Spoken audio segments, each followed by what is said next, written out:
প্ৰথমতে প্ৰাৰ্থনা কৰিছো।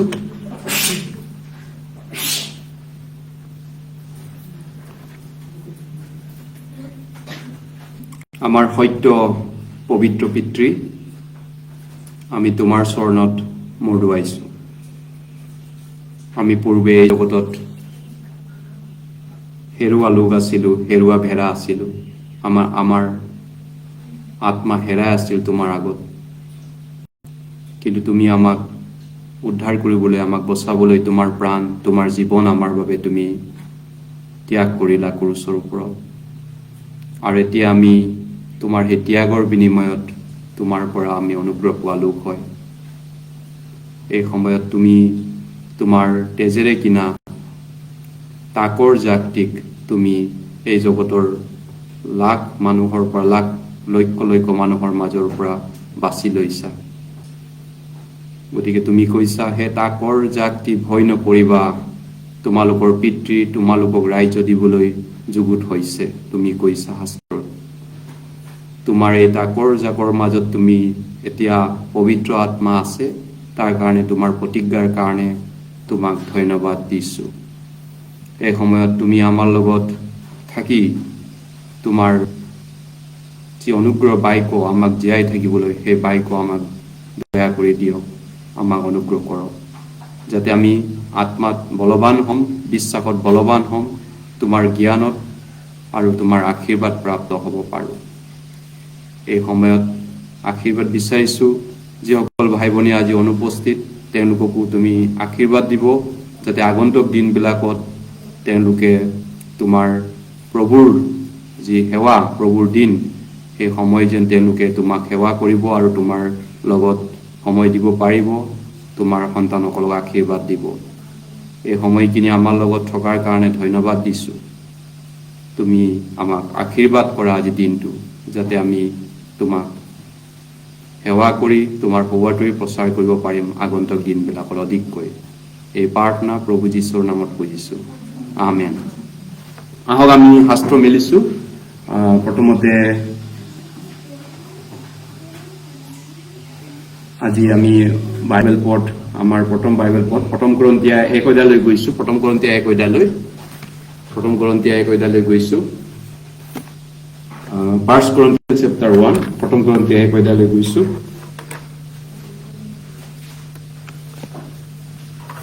1 Corinthians 1 অধ্যায়, 1 Corinthians 1 অধ্যায়,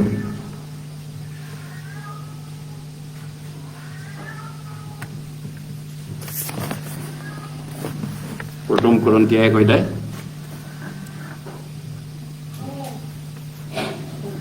1 Corinthians 1 অধ্যায় 2 পদ। 1 Corinthians 1 অধ্যায় 2 পদ।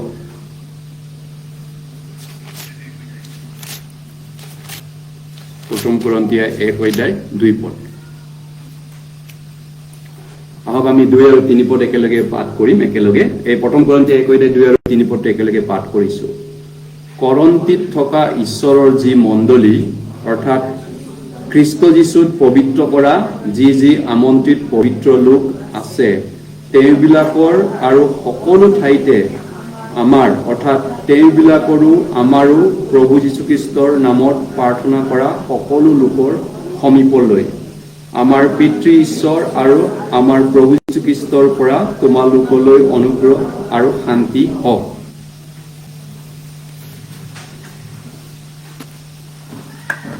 আজি আমি খ্ৰীষ্টিয়ানৰ মণ্ডলী জীৱনৰ বিষয়ে পুনৰ এবাৰ বা শাস্ত্ৰৰ যোগেদি শিকিবলৈ গৈ আছো। খ্ৰীষ্টিয়ান বিলাকৰ মণ্ডলী জীৱন বিষয়ে, যাক কৈ নেকি খ্ৰীষ্টিয়ান চাৰ্চ লাইফ বুলি কয়, নহয়নে? খ্ৰীষ্টিয়ানৰ মণ্ডলী জীৱনৰ বিষয়ে। গতিকে চাৰ্চ যিটো মণ্ডলী, সেইটো বাইবেলত যিটো উল্লেখ কৰিছে, হোৱাট ইজ দ্য চাৰ্চ? মণ্ডলী বুলি ক'লে আকৌ এবাৰ আমি পুনৰ ভাবি চাওঁ, মণ্ডলী মানে কি?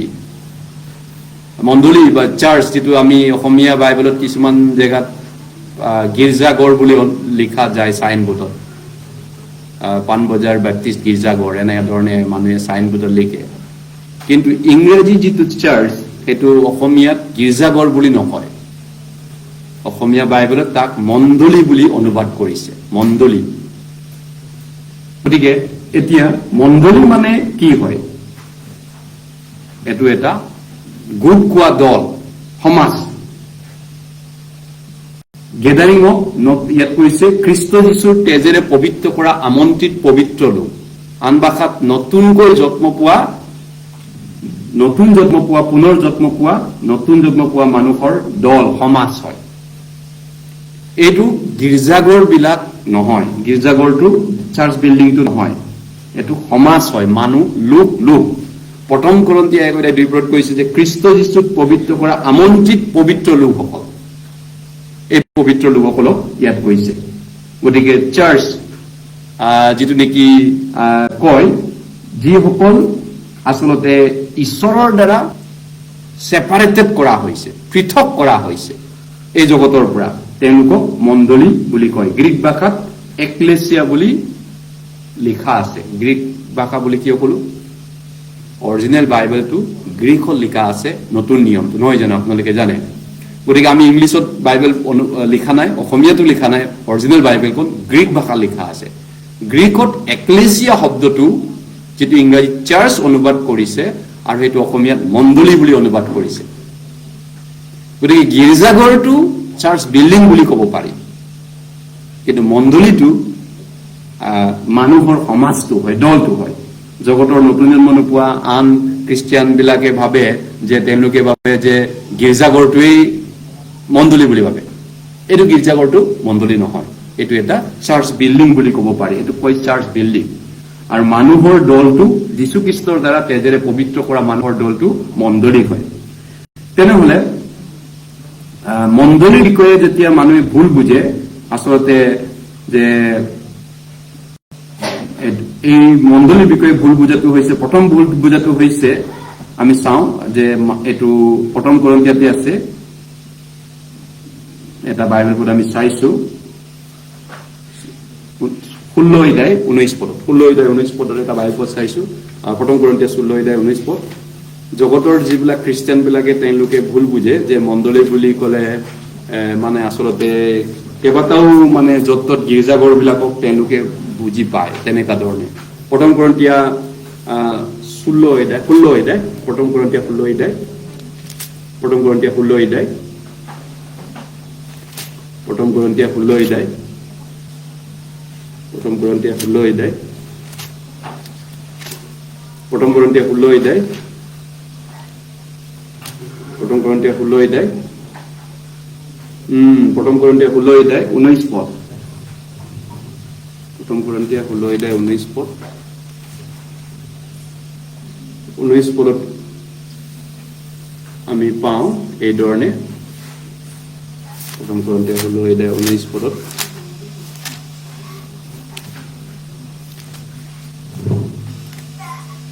প্ৰথম কৰন্থীয়া 16:19 পদ। এছিয়া দেশৰ মণ্ডলী বিলাকে তোমালোকক মংগলবাদ কৰিছে। আখিলা, পিস্কা আৰু তেওঁলোকৰ ঘৰত গোট কোৱা মণ্ডলীয়ে তোমালোকক প্ৰভুত অনেক মংগলবাদ কৰিছে। এছিয়া দেশৰ গীৰ্জাঘৰ বিলাকে মংগলবাদ কৰিব নোৱাৰে। এছিয়া দেশৰ গীৰ্জাঘৰ বুলি ক'লে আপোনালোকে এই যিবিলাক বাঁহৰ বা কাঠৰ বা পাকাৰ যিবিলাক বিভিন্ন জেগাত আপোনালোকে ৰাস্তাত দেখা পায়, নহয় জানো? সেই গীৰ্জাঘৰ বিলাকে মানুহক গ্ৰিটিংছ কৰিব নোৱাৰে।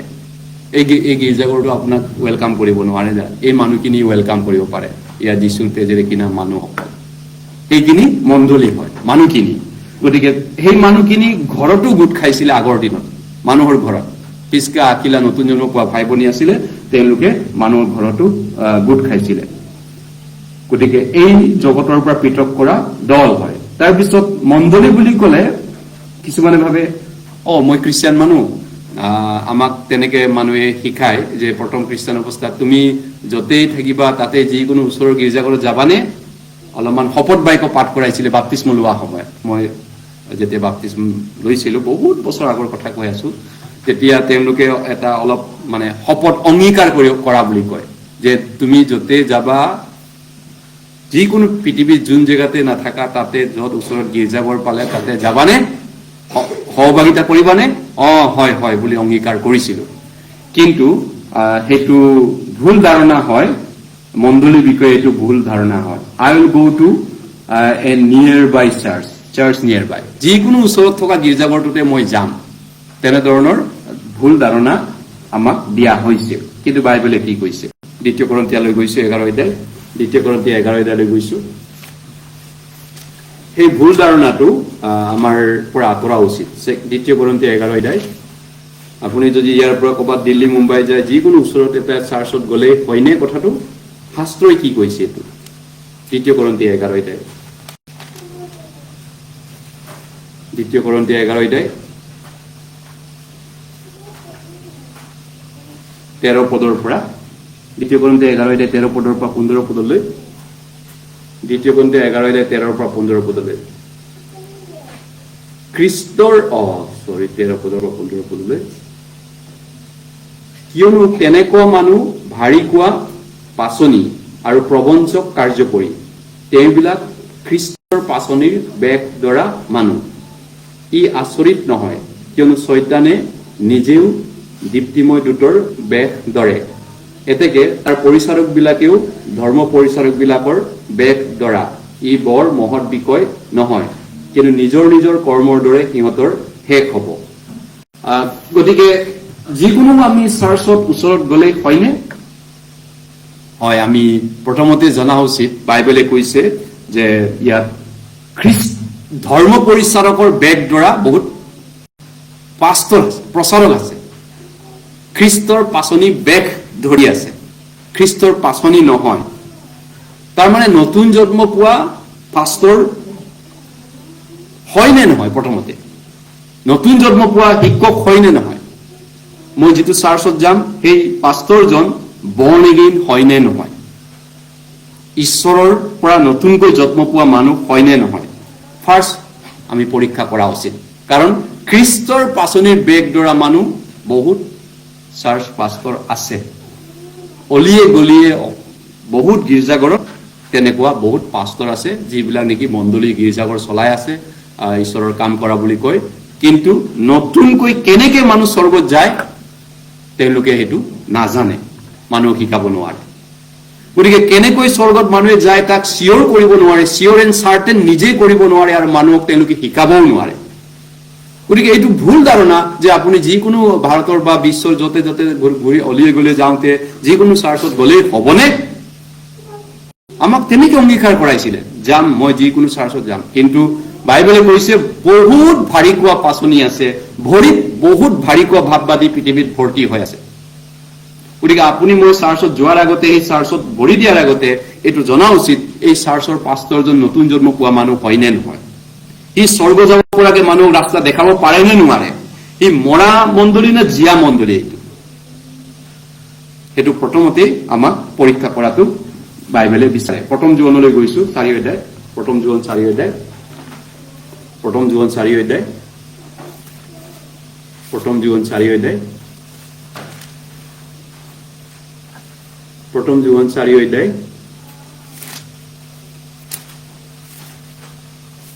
প্ৰথম জীৱন 4 অধ্যায় প্ৰথম জীৱন 4 অধ্যায় এক পদ প্ৰথম জীৱন 4 অধ্যায় এক পদ প্ৰথম জীৱন 4 অধ্যায় এক পদ গতিকে ইয়াত এক পদত কৈছে হে প্ৰিয়বিলাক তোমালোকে সকলো আত্মাত বিশ্বাস নকৰিবা কিয়নো সেইবিলাক ঈশ্বৰৰ হয়নে নহয় তাক জানিবৰ কাৰণে আত্মাবিলাকৰ পৰীক্ষা কৰা আত্মা মানে টিচাৰ শিক্ষকবিলাকৰ কাৰণ অনেক ভাৰী কোৱা ভাৱবাদী জগতত ওলাল শাস্ত্ৰই কৈছে হে মোৰ ঈশ্বৰ প্ৰিয়বিলাক গতিকে নতুন জন্ম পোৱা ঈশ্বৰৰ সন্তানবিলাকক শাস্ত্ৰই কি কৈছে মাই বিলাভ মোৰ মৰমৰ সন্তান মোৰ বাপু মোৰ প্ৰিয় সন্তান গতিকে সকলো পাষ্টৰ ইভাঞ্জেলিষ্ট প্ৰচাৰক মিছনাৰী সবক বিশ্বাস নকৰিব বাইবেলে কৈছে কাৰণ ইয়াত আত্মা মানে তলত কৈছে অনেক ভাৰী কোৱা ভাৱবাদী আছে তাৰ মানে আত্মা মানে সেই শিক্ষকজনৰ আত্মাটোক কৈছে সেই আত্মাটো ওপৰৰ পৰা জন্ম পোৱা আত্মা হয়নে যেটো নেকি গ্ৰীক ভাষাত যীশুৱে যেতিয়া নিকোডিমক কৈছিলে যোহন 3:3 পদত নতুনকৈ জন্ম নাপালে তুমি স্বৰ্গ ৰাজ্য দেখা পাব নোৱাৰা। নতুনকৈ জন্ম নহলে স্বৰ্গ ৰাজ্যত মানুহ সোমাব নোৱাৰে, যোখন 3:3 কৈছিলে। এইটো গ্ৰীক ভাষাত নতুন জন্ম পোৱা, পুনৰ বৰ্ণ এগেইন বুলি যিটো কৈছে, আকৌ এবাৰ জন্ম পোৱা, এইটো গ্ৰীক ভাষাত আকৌ ইয়াৰ মিনিংটো হৈছে বৰ্ণ ফ্ৰম এবভ, ওপৰৰ পৰা আকৌ এবাৰ জন্ম পোৱা মানুহক কৈছে। গতিকে তেনেকুৱা ওপৰৰ পৰা জন্ম নোহোৱাকেও বহুত মণ্ডলী চাৰ্চ মিনিষ্ট্ৰী কৰিব পাৰে। বহুত থিয়লজি বাইবেল সেমিনাৰীৰ পৰা ষ্টুডেণ্ট লৈ যে জগতত ডক্টৰ ইঞ্জিনিয়াৰ পঢ়িবলৈ গৈ বহুত মোৰ চিনাকি মানুহ মোৰ আছে। বহুত ল'ৰা ছোৱালীবিলাক পঢ়িব মন নাই বা কষ্ট কৰিব মন নাই কাৰণে বহুত কি কৰিছিল, আগৰ বহুত মানুহে থিয়লজি পঠায়, বাইবেল সেমিনাৰীত পঠায়। কাৰণ ইঞ্জিনিয়াৰিং ডক্টৰ বা ভাল এটা ডিগ্ৰী ল'বৰ কাৰণে বহুত কম্পিটিটিভ হয়, বহুত কষ্ট কৰি পঢ়িব লগা হয়। গতিকে ইজি ৰাস্তাটো বাছি লয় যে মই ইজি থিয়লজি পঢ়িব যাম, মা বাপা মই বাইবেল সেমিনাৰীত থিয়লজি পঢ়িব যাম, মই মিনিষ্ট্ৰী কৰি মই পাষ্টৰ হ'মগে। কাৰণ এইটোতো আৰু বাইবেল ডিগ্ৰী লোৱা নাম মাত্ৰ, এইটো কিবা এটা ফাক ফুক কৰি 3-4 বছৰ পাৰ কৰি এনেই কিবা কিবি কৰি গান বাজনা কৰি তেওঁলোকে ঘূৰি আহে, চাৰ্টিফিকেট লৈ পিনি তাৰপিছত তেওঁলোকে মণ্ডলী খোলে, মিনিষ্ট্ৰী কৰে। গতিকে তেওঁলোক বহুত মানুহ তেনেকে নিজৰ ফালৰ পৰা পাষ্টৰ ইভাঞ্জেলিষ্ট হোৱা উদাহৰণ আছে পৃথিৱীত। শ তেনেকুৱা থিয়লজিয়ান আছে। যীশুৰ দিনত, পুৰণা নিয়মৰ দিনত তেনেকুৱা অনেক ভাৰী খোৱা ভাৱবাদীৰে ভৰপূৰ আছিল। আৰু এই ভাৰী খোৱা ভাৱবাদী বিলাকৰ কাম কি? ভাৰী খোৱা ভাৱবাদী বিলাকৰ কাম মানুহক স্বৰ্গলৈ নিয়াটো নহয়, স্বৰ্গলৈ নিবলৈ নহয়। ইয়াত এক শ্ৰেণীৰ ভাৰী খোৱা ভাৱবাদী বিলাকে কি কাম শিকায়, তেওঁলোকে ইয়াত কৈছে কি তেওঁলোকৰ কি দায়িত্ব। ইয়াত কৈছে 5 পদত কৈছে, এই ফলছ প্ৰফেট ভাৰী খোৱা ভাৱবাদী বিলাকৰ মূল কামটো হৈছে তেওঁলোকে মিনিষ্ট্ৰী কৰিছে, পৰিচৰ্যা কৰিছে, কিন্তু ইয়াত 5 পদত কৈছে তেওঁলোকৰ সেই আত্মাবিলাকক পৰীক্ষা কৰিব কৈছে। 5 পদ চাওঁ আমি, প্ৰথম যোগ 4:5 পদ। সেইবিলাক জগতৰ, এই কাৰণে জগতৰ কথাকেহে কয় আৰু জগতেও সেইবিলাকৰ কথা শুনে। জগতৰ সেইবিলাক জগতৰ আৰু জগতৰ কথাকে কয় আৰু জগতত আৰু কি কৈছে, জগতে সেইবিলাকক শুনে। জগত মানে যিবিলাক নতুন জন্ম নোপোৱা সেই মানুহবিলাকক কৈছে জগত। গতিকে সেই নতুন জন্ম নোপোৱা যিবিলাক পৰিচৰ্যাকাৰী, সেইবিলাক জগতৰ কথা চাৰ্চত শিকায় মানুহক। চাৰ্চত কি শিকাব, কেনেকে আৰু বেছি ধনী হ'ব লাগে, কেনেকে বেছি স্বাস্থ্যৱান হ'ব লাগে, বিভিন্ন ধৰণৰ কথা তেওঁলোকে চাৰ্চত মানে বিভিন্ন ধৰণৰ প্ৰস্পাৰিটি গস্পেল বুলি কয়, বিভিন্ন পৰবাসা হিলিঙৰ ওপৰত অত্যাধিক গুৰুত্ব দিয়ে। আৰু ধন দৌলত টকা পইচা পৃথিৱীত মানে আন ভাষাত এই জগতৰ ধন হোৱা, ধন গতাৰ ৰাস্তাটো তেওঁলোকে শিকায়। গতিকে তেওঁলোক ঈশ্বৰলৈ ধনৱান নহয়, জগতত ধনৱান হোৱা পথ মানুহক শিকায়। এই ধৰণৰ শিক্ষকবিলাকৰ কথা বাইবেলে কৈছে। দ্বিতীয় পিতৰতো কৈছে, দ্বিতীয় পিতৰ 2 অধ্যায়, দ্বিতীয় পিতৰ 2 অধ্যায়, দ্বিতীয় পিতৰ 2 অধ্যায়, দ্বিতীয় পিতৰ 2 অধ্যায়, দ্বিতীয় পিতৰ 2 অধ্যায় আমি উলিয়াব, বাইবেল উলিয়াইছো।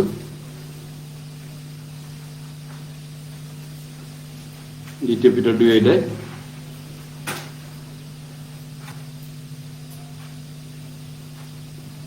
দ্বিতীয় পিতৰ 2 অধ্যায়,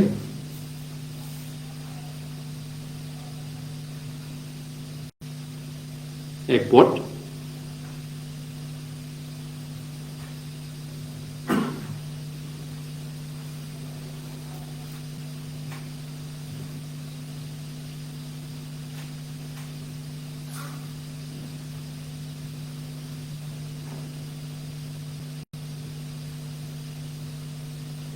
হয়, 2 অধ্যায় 1 পদ।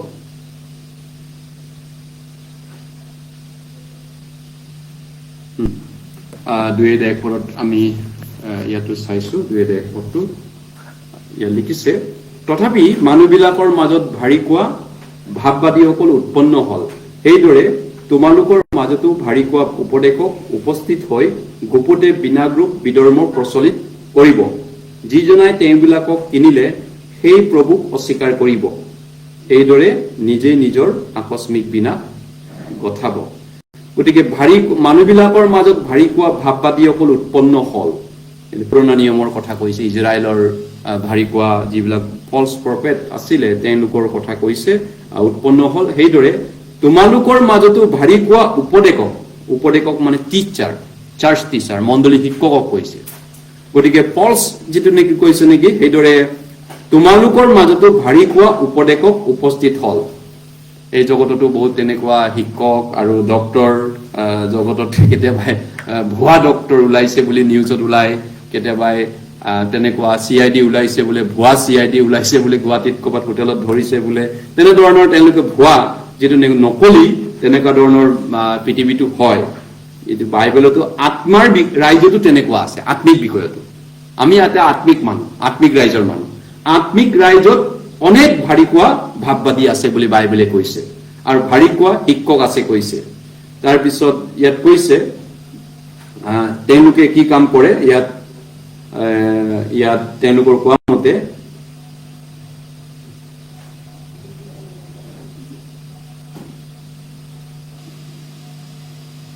হয়, তেওঁলোকৰ বিষয়টো আমি অলপমান আৰু শিকিম। যীশুৱে আন এটাই কি কৈছে তেওঁলোকৰ বিষয়ে আমি চাওঁ।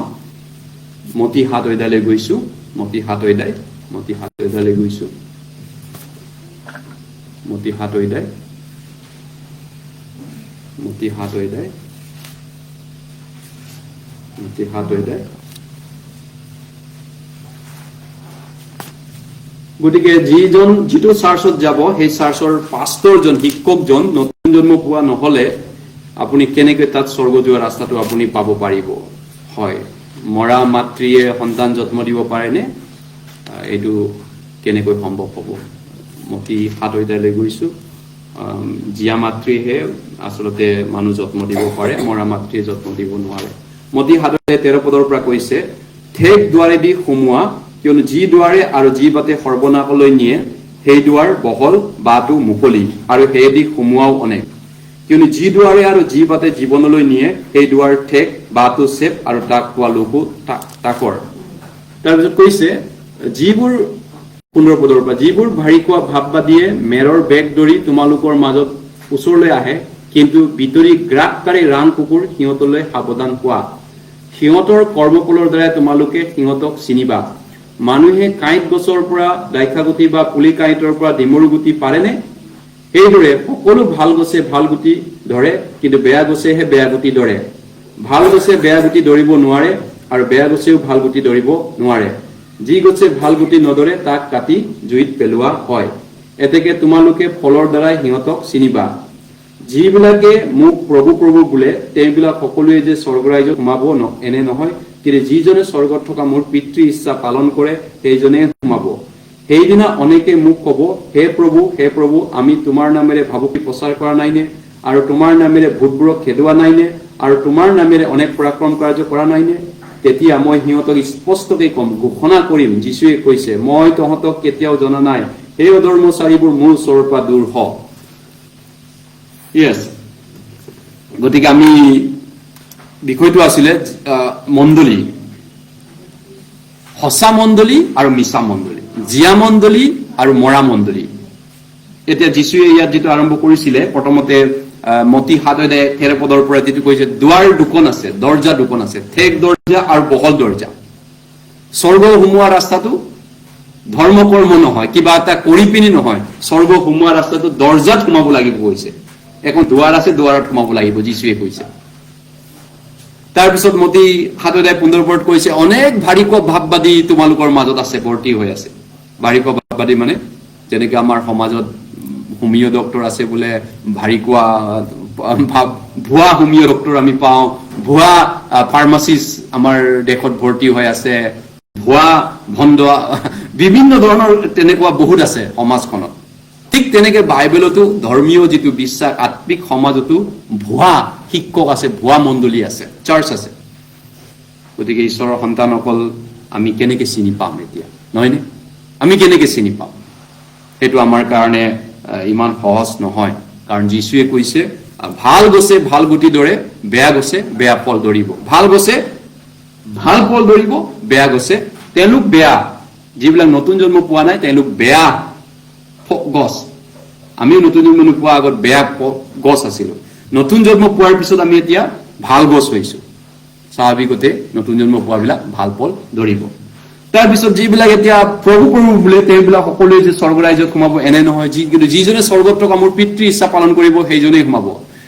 এতিয়া যিবিলাক অলপ জনা বুজা মানুহ তেওঁলোক জানে যে আন খ্ৰীষ্টিয়ান বিলাকত কি কৰে, মানুহে থিয়লজি পঢ়াবলৈ পঠায়, বাইবেল চেমিনাৰী থিয়লজিলৈ পঠায় ল'ৰা ছোৱালীবিলাক। মই ইতিমধ্যে ক'লো ট্ৰেইনিং বুলি কয়, থিয়লজি 3 বছৰ 4 বছৰ 5 বছৰ 7 বছৰ এনেকৈ পঢ়াইছো বুলি কয়।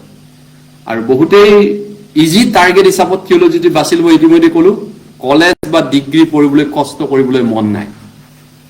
মোৰ বহুত তেনেকুৱা মোৰ জনা বুজা মানুহ আছে, কাৰণ কষ্ট কৰিব লাগিব জগতত ভাল চাকৰি পাবলৈ, কম্পিটিটিভ আছে, বহুত কষ্ট কৰি কৰিলেহে চাকৰি পায়, নহয় জানো? তেওঁলোকে এই বাইবেল চেমিনাৰী থিয়লজি পঢ়া বুলি কয়, যিবিলাক গাধা ল'ৰা ছোৱালী পঢ়িব মন নাই, যিবিলাক একেবাৰে কাম নাইকিয়া ঘৰত, সেইবিলাকক থিয়লজিলৈ পঠাব বিচাৰে। বা সেইবিলাক ল'ৰা ছোৱালী মই যাওঁ পাপা, মই যাওঁ মা, মই থিয়লজি পঢ়িম, মই পঢ়িব মন নাই, কলেজত যাব মন নাই, মই সেইবিলাকত ইজি টাৰ্গেটটো বাছি লয়।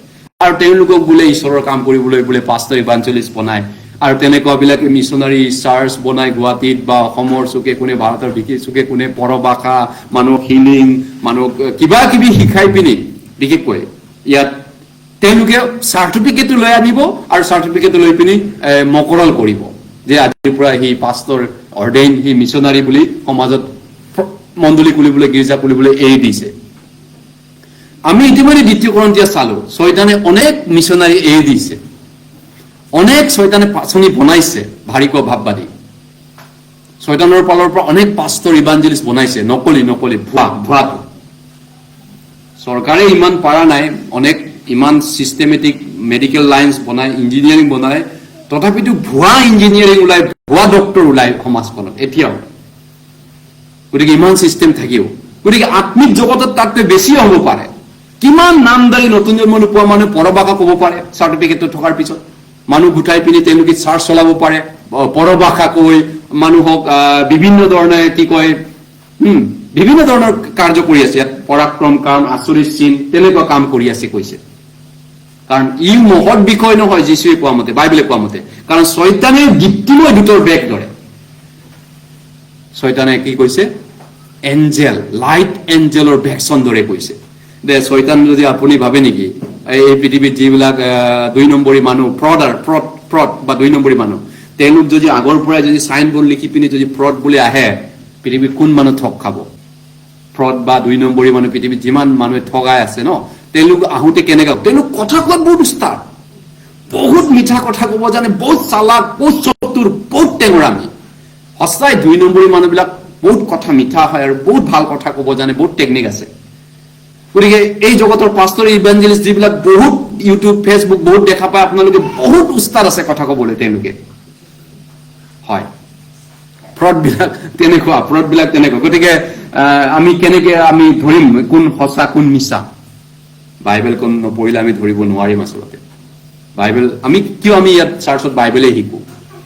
তেওঁলোকৰ চাৰ্চত গ'লে আপুনি গম পাব, 2-এটা বাইবেল পঢ়িব, জপিয়াব বা কিবা কিবি কৰি টাইম পাছ কৰি আপোনাৰ চকু মুদা কৰি আপোনাক এৰি পিনি চকু বন্ধ কৰি আপোনাক আপোনাক ধোঁৱা কোৱা কৰি পেলাব। কিন্তু আমাৰ আচলতে আমি বাইবেলৰ বাহিৰে আমি একো নিশিকো, কাৰণ বাইবেলৰ বাহিৰে আমাক মাৰ্গদৰ্শক কোনো নাই। এই খেলি মেলি ঠগবাজি পৃথিৱীৰ পৰা বাচিবৰ কাৰণে বাইবেলৰ বাহিৰে আমাৰ কোনো ৰাস্তা নাই। গীতমালা 119-105 কৈছে, তোমাৰ বাইক মোৰ ভৰিৰ নিমিত্তে প্ৰদীপ স্বৰূপ আৰু মোৰ পথৰ দীপ্তি স্বৰূপ। ইয়েছ, ঈশ্বৰৰ বাইকৰ দ্বাৰাহে আমি এই ডেঞ্জাৰ এই পৃথিৱীৰ পৰা বাচিব পাৰো, ঠগবাজি পৃথিৱীৰ পৰা বাচিব পাৰো। হয়, আমি আন এটা বাইবেল পঢ়িছো, যোহন 10 অধ্যায়। যোহন 10 অধ্যায়।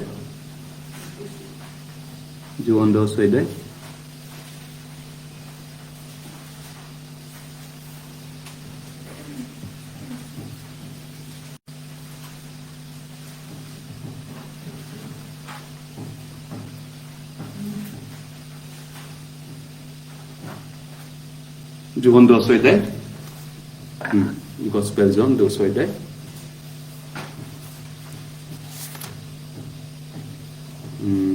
যোহন 10 অধ্যায় 10 পদ। যোহন 10 অধ্যায় 10 পদ। যোহন 10 অধ্যায় 10 পদ। যোহন 10 অধ্যায় 10 পদ।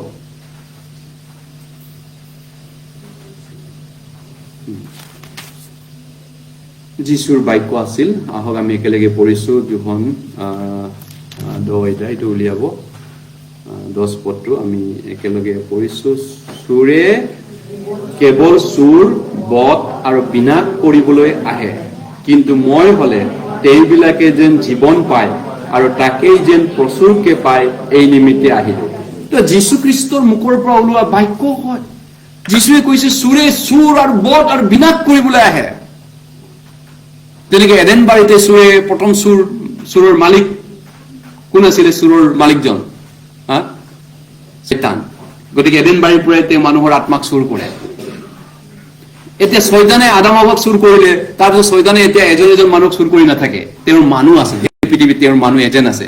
সাৰা তেওঁ ঝাল পেলাইছে আৰু তেওঁৰ এজেণ্টৰ যোগেদি তেওঁ চুৰ কৰে। যেনেকে মানুহে এই যে ফলছ যিবিলাক বিশাল ফুকন চুমি তাৰকে কিবা এইবিলাক এজেণ্ট কালেক্ট কৰিছিলে, ধেৰ পইচা লুটিলে মানুহক কোটি কোটি টকা, হয় নে নহয়? তেওঁলোকে ডাইৰেক্ট অকলে লুটা নাই, এজেণ্ট বনায়। সদায় 2 নম্বৰী কামবিলাক চেনেল চিষ্টেমত কাম কৰে। শয়তানেও নেটৱৰ্ক বনাই লয়, বিচাই লয়। গতিকে তেওঁ এতিয়া এডেন বাৰীত সেইজন আদম হাৱাৰ যিটো সাপ, সেই সাপটো আপুনি লগ পাম বুলি নাভাবিব। মই দেখা পালে তেওঁৰ শিং আছে, কালা, চকুটো ডাঙৰ, শয়তান আহিছে, পলা পলা, হয়নে? তেনেকুৱা যদি শয়তানে আপোনাৰ ওচৰত আহে, কোনে থক খাব? আমি চমেই কেয়াৰফুল হ'ম, শয়তান আহিছে, শয়তান আহিছে, ভাগো।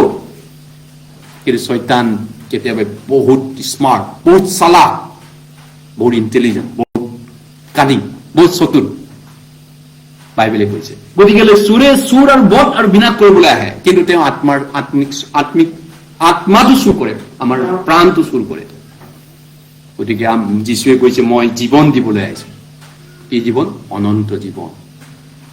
স্বৰ্গৰ পৰা নমা মই হয়, তোমালোক পৃথিৱীৰ পৰা হৈছা, মই ওপৰৰ পৰা হৈছো। ডিভাইন, দৈবিক এজন আছে মাত্ৰ, ওপৰৰ পৰা ঐশ্বৰিক। বাকী আমি চবেই তলৰ পৰা আদামৰ পৰা হৈছো, নহয়? গতিকে আমাক ওপৰলৈ নিব পৰা যেন তেওঁৱেই হয়। আৰু তেওঁ ওপৰৰ পৰা আহিল, মানৱ জাতিৰ কাৰণে ক্ৰুচত মৃত্যুবৰণ হ'ল, আৰু তেওঁ ক্ৰুচত মৰি আমাৰ পাপৰ প্ৰাচিত কৰিলে, আৰু তেওঁ মৃত্যু হ'ল সম্পূৰ্ণ, তেওঁক মৈদাম দিয়া হ'ল, আৰু তৃতীয় দিন তেওঁ পুনৰ জি উঠিল। আৰু 40 দিন 40 ৰাতি এই পৃথিৱীত তেওঁ আছিল, বাক্য শিকাইছিলে শিষ্যবিলাকক, শাস্ত্ৰ বুজাই দিছিলেগে। তাৰপিছত তেওঁ স্বৰ্গলৈ আৰোহণ হ'ল, স্বৰ্গলৈ ৰাইজত গ'ল। তাৰপিছত তেওঁ 50 দিন পিছত পবিত্ৰ আত্মা আমাৰ মাজত পঠাই দিছে। আৰু সেই পবিত্ৰ আত্মা আমাৰ টিচাৰ হয়, আমাৰ শিক্ষক হয় বাইবেলৰ মতে। গতিকে পবিত্ৰ আত্মাৰ আমি নিৰ্দেশ মাত শুনো, ঈশ্বৰৰ বাক্যৰে। পবিত্ৰ আত্মাই তেওঁৰ মণ্ডলীত আমাক কথা কয় আৰু তেওঁ আমাক বাক্য দিয়ে। গতিকে আমি পবিত্ৰ আত্মাৰ সেই মাতৰ বাহিৰে আন মাত শুনাৰ প্ৰয়োজন নাই বাইবেলৰ মতে। আমি যোখন 16 অধ্যায়ত কৈছে, এইটো যোখন 16 অধ্যায়,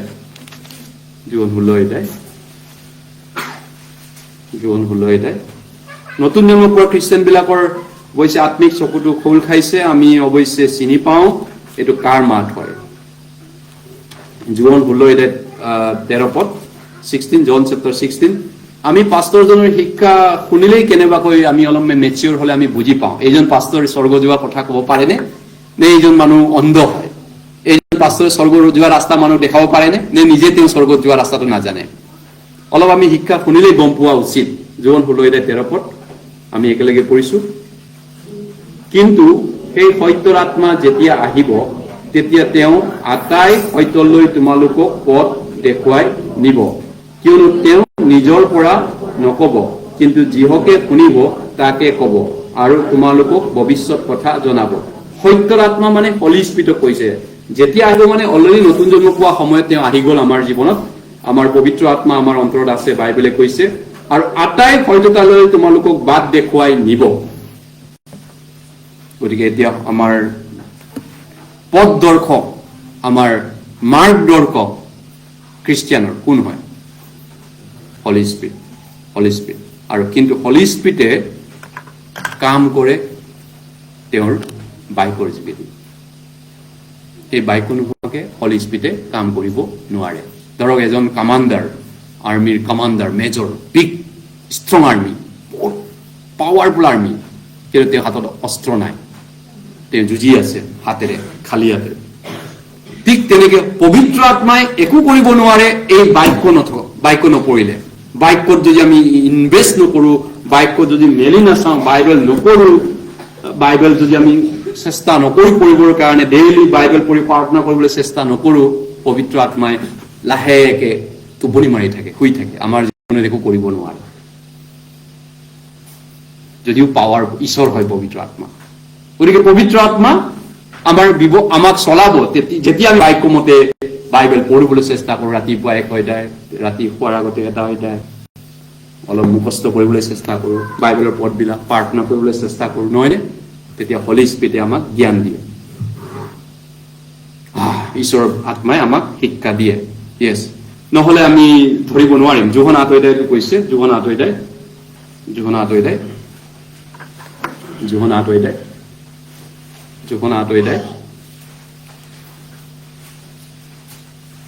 নহলে জিহুদী বিলাকে তেওঁলোকে ভুল বুজিছিলে, তেওঁলোকে সম্পূৰ্ণ ভুল বুজিছিলে। যোহনা 8 অধ্যায়, জিহুদী বিলাকক শয়তানে ঠগালে, আচলতে ৰাম ঠগন দিলে।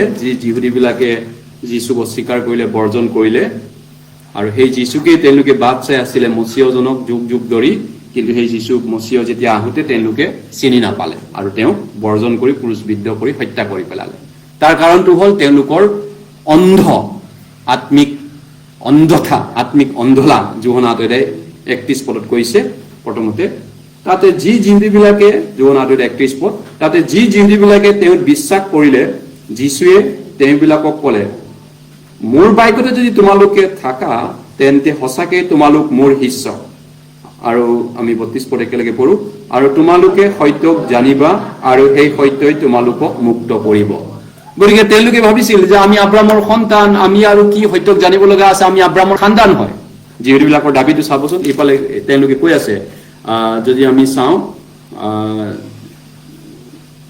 34 পদত কৈছে, 33 কৈছে, জিহুদী বিলাকে কি কৈছে, তেওঁবিলাকে তেওঁ উত্তৰ দিলে, আমি আব্ৰাহামৰ বংশ, আমি বংশ।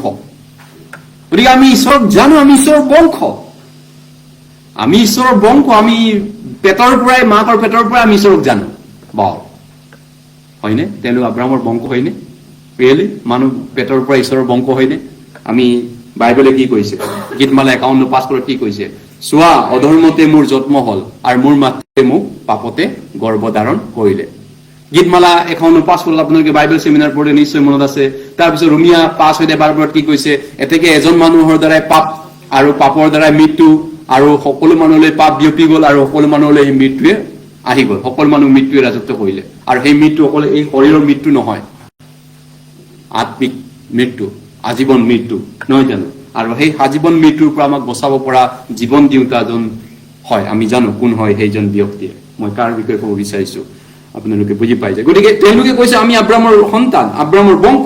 44 পদত কি কৈছে, 44 পদ 44, যীশুৱে তেওঁলোকক কি ক'লে, 44 পদ, তোমালোকৰ পিতৃ শয়তানৰ পৰাহে তোমালোক হলা, আৰু তোমালোকৰ সেই পিতৃৰ অভিলাষ পূৰ কৰিবলৈহে ইচ্ছা কৰা।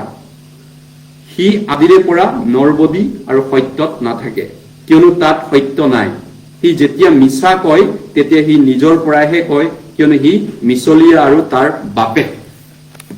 গতিকে মিছলীয়া আদিৰ পৰা, ফাৰ্ষ্টৰ পৰা মিছলীয়া, এডেনবাৰীৰ পৰা মিছলীয়া এজন আছে, লায়াৰ, ইউৰ লায়াৰ। কোন হয় লায়াৰজন, মিছলীয়াজন? চৈতানক কৈছে, চৈতান মিছলীয়াৰ বাপেক। গতিকে সেই চৈতানৰ পুত্ৰ হয় তোমালোকে। যিবিলাকে কৈছে আমি আব্ৰাহামৰ পুত্ৰ হয়, কিন্তু যীশুৱে ক'লে তোমালোক চৈতানৰ পুতেক হয়, জীয়েক হয়। আমি কেতিয়াবা জগতত শুনা পাইছিলো, বাপেক চাই পুতেক, মাক চাই জীয়েক, হয় নহয়? গতিকে যিহুদী বিলাকৰ বাপেক কোন হয়? এতিয়া কোন হয় বাপেক যীশুৰ মতে? আব্ৰাহাম ঈশ্বৰ জিহুৱা নে চৈতান হয়? চৈতান হয়, চৈতান। সেইকাৰণে তেওঁলোকে যীশুক ক্ৰুচত মাৰি পেলালে, চিনি নাপাই বুলি। গতিকে কোন এই যিবিলাকৰ অন্তৰত কাম কৰা আত্মাটো কাৰ আছিলে? ঈশ্বৰৰ আত্মা আছিল নে চৈতানৰ আত্মা আছিল? যদিও তেওঁলোকে শনিবাৰে বিশ্ৰাম দিন বাইবেল পঢ়িব গৈছিলে, মুখস্থ কৰিছিলে, চাৰ্চত প্ৰে কৰিছিলে বুলি ক'ব পাৰো। আজিৰ দিনত ক'বলৈ গ'লে ধৰ্ম নাম যিবিলাকৰ নামঘৰত গৈছিলে, মুখস্থ কৰিছিলে, শাস্ত্ৰ বাৰে বাৰে শাস্ত্ৰ শিকিব গৈছিলে, বাইবেলখন লৈ লৈ তেওঁলোকে শাস্ত্ৰখন পঢ়ি আছিলে কিন্তু তেওঁলোক কাৰ সন্তান আছিলে কাৰ পুত্ৰ আছিলে কিন্তু বাইবেলখন লৈ তেওঁলোকে হিব্ৰী বাইবেলখন লৈ তেওঁলোকৰ তৰা বুলি কয় তৰা সেই বাইবেলখন লৈ লৈ তেওঁলোকে কিমান কষ্ট কৰি বাইবেল লিখিছিলে কিন্তু যীশুৱে কৈছে তোমালোক শয়তানৰ পুতেক হয় এতিয়াও কেনেকৈ এইটো হ'ব পাৰে আপুনি ভাবি চাওক যি মানুহ চাৰ্চত সদায় গৈ বাইবেল পঢ়ি আছে চাৰ্চ গৈ আছে বাইবেল শিকি আছে সি শয়তানৰ হ'ব পাৰে এতিয়াও শয়তানে কাম কৰিব পাৰে আমাৰ অন্তৰত এতিয়াও নতুন জন্ম নোপোৱাবিলাকৰ অন্তৰত ইয়েছ বাইবেলে কৈছে সম্ভৱ এইটো হয় আমি ইপিচিয়া 2 গৈছো ইপিচিয়া 2 ইপিচিয়া 2 ইপিচিয়া 2 ইপিচিয়া 2 ইপিচিয়া 2 ইপিচিয়া 2 ইপিচিয়া 2 ইপিচিয়া 2 ইপিচিয়া 2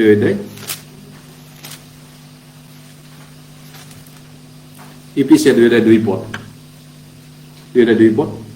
সেইবোৰত তোমালোকে এই জগতৰ নিয়ম অনুসাৰে আকাশৰ ক্ষমতাযুক্ত অধিপতিৰ অৰ্থাৎ অবাধ্যতাৰ সন্তানবিলাকত কাৰ্য সাধন কৰোতা আত্মাৰ দৰে আগে চলিছিলা অবাধ্যতাৰ সন্তান বুলি কওঁতে কাক কৈছে ইয়াতে প্ৰথম যিহুদীবিলাক নতুন জন্ম নোপোৱা মানুহবিলাক নহয়নে গতিকে ঈশ্বৰৰ যিবিলাক অবাধ্য সন্তান তেওঁবিলাকৰ মাজত আত্মা এটা কাম কৰি আছে সেই আত্মাটো কোন হয় বাইবেলে কৈছে অবাধ্যতাৰ সন্তানবিলাকত আত্মা এটা কৰি আছে কিবা এটা আত্মাই কাম কৰি আছে এই অহুচি আত্মাই লম্বিছে বেয়া আত্মাই ইয়াক ধৰিছে ইয়াত বেয়া আত্মা তাৰ লগত আছে ইয়াৰ আত্মাটো নৰ্মেল আত্মা একেতৰ নৰ্মেল ইয়াৰটো অলপ এই পবিত্ৰ আত্মাৰ মানুহ এইটো হলি স্পিৰিট আছে তাৰ লগত কিন্তু এই পবিত্ৰ আত্মা কিন্তু বেয়া গতিকে অবাধ্যতাৰ আত্মাৰ তো কাক কৈছে ইয়াতে যিবিলাকে এতিয়াও নতুন জন্ম পোৱা নাই চাৰ্চত নাজানো আমাৰ চাৰ্চত ইয়াত কেইটা ছাগলী আছে কেইজন ভেড়া আছে আমাৰ ইয়াত সঁচাকে দুখ লগা পয়া লগা অৱস্থা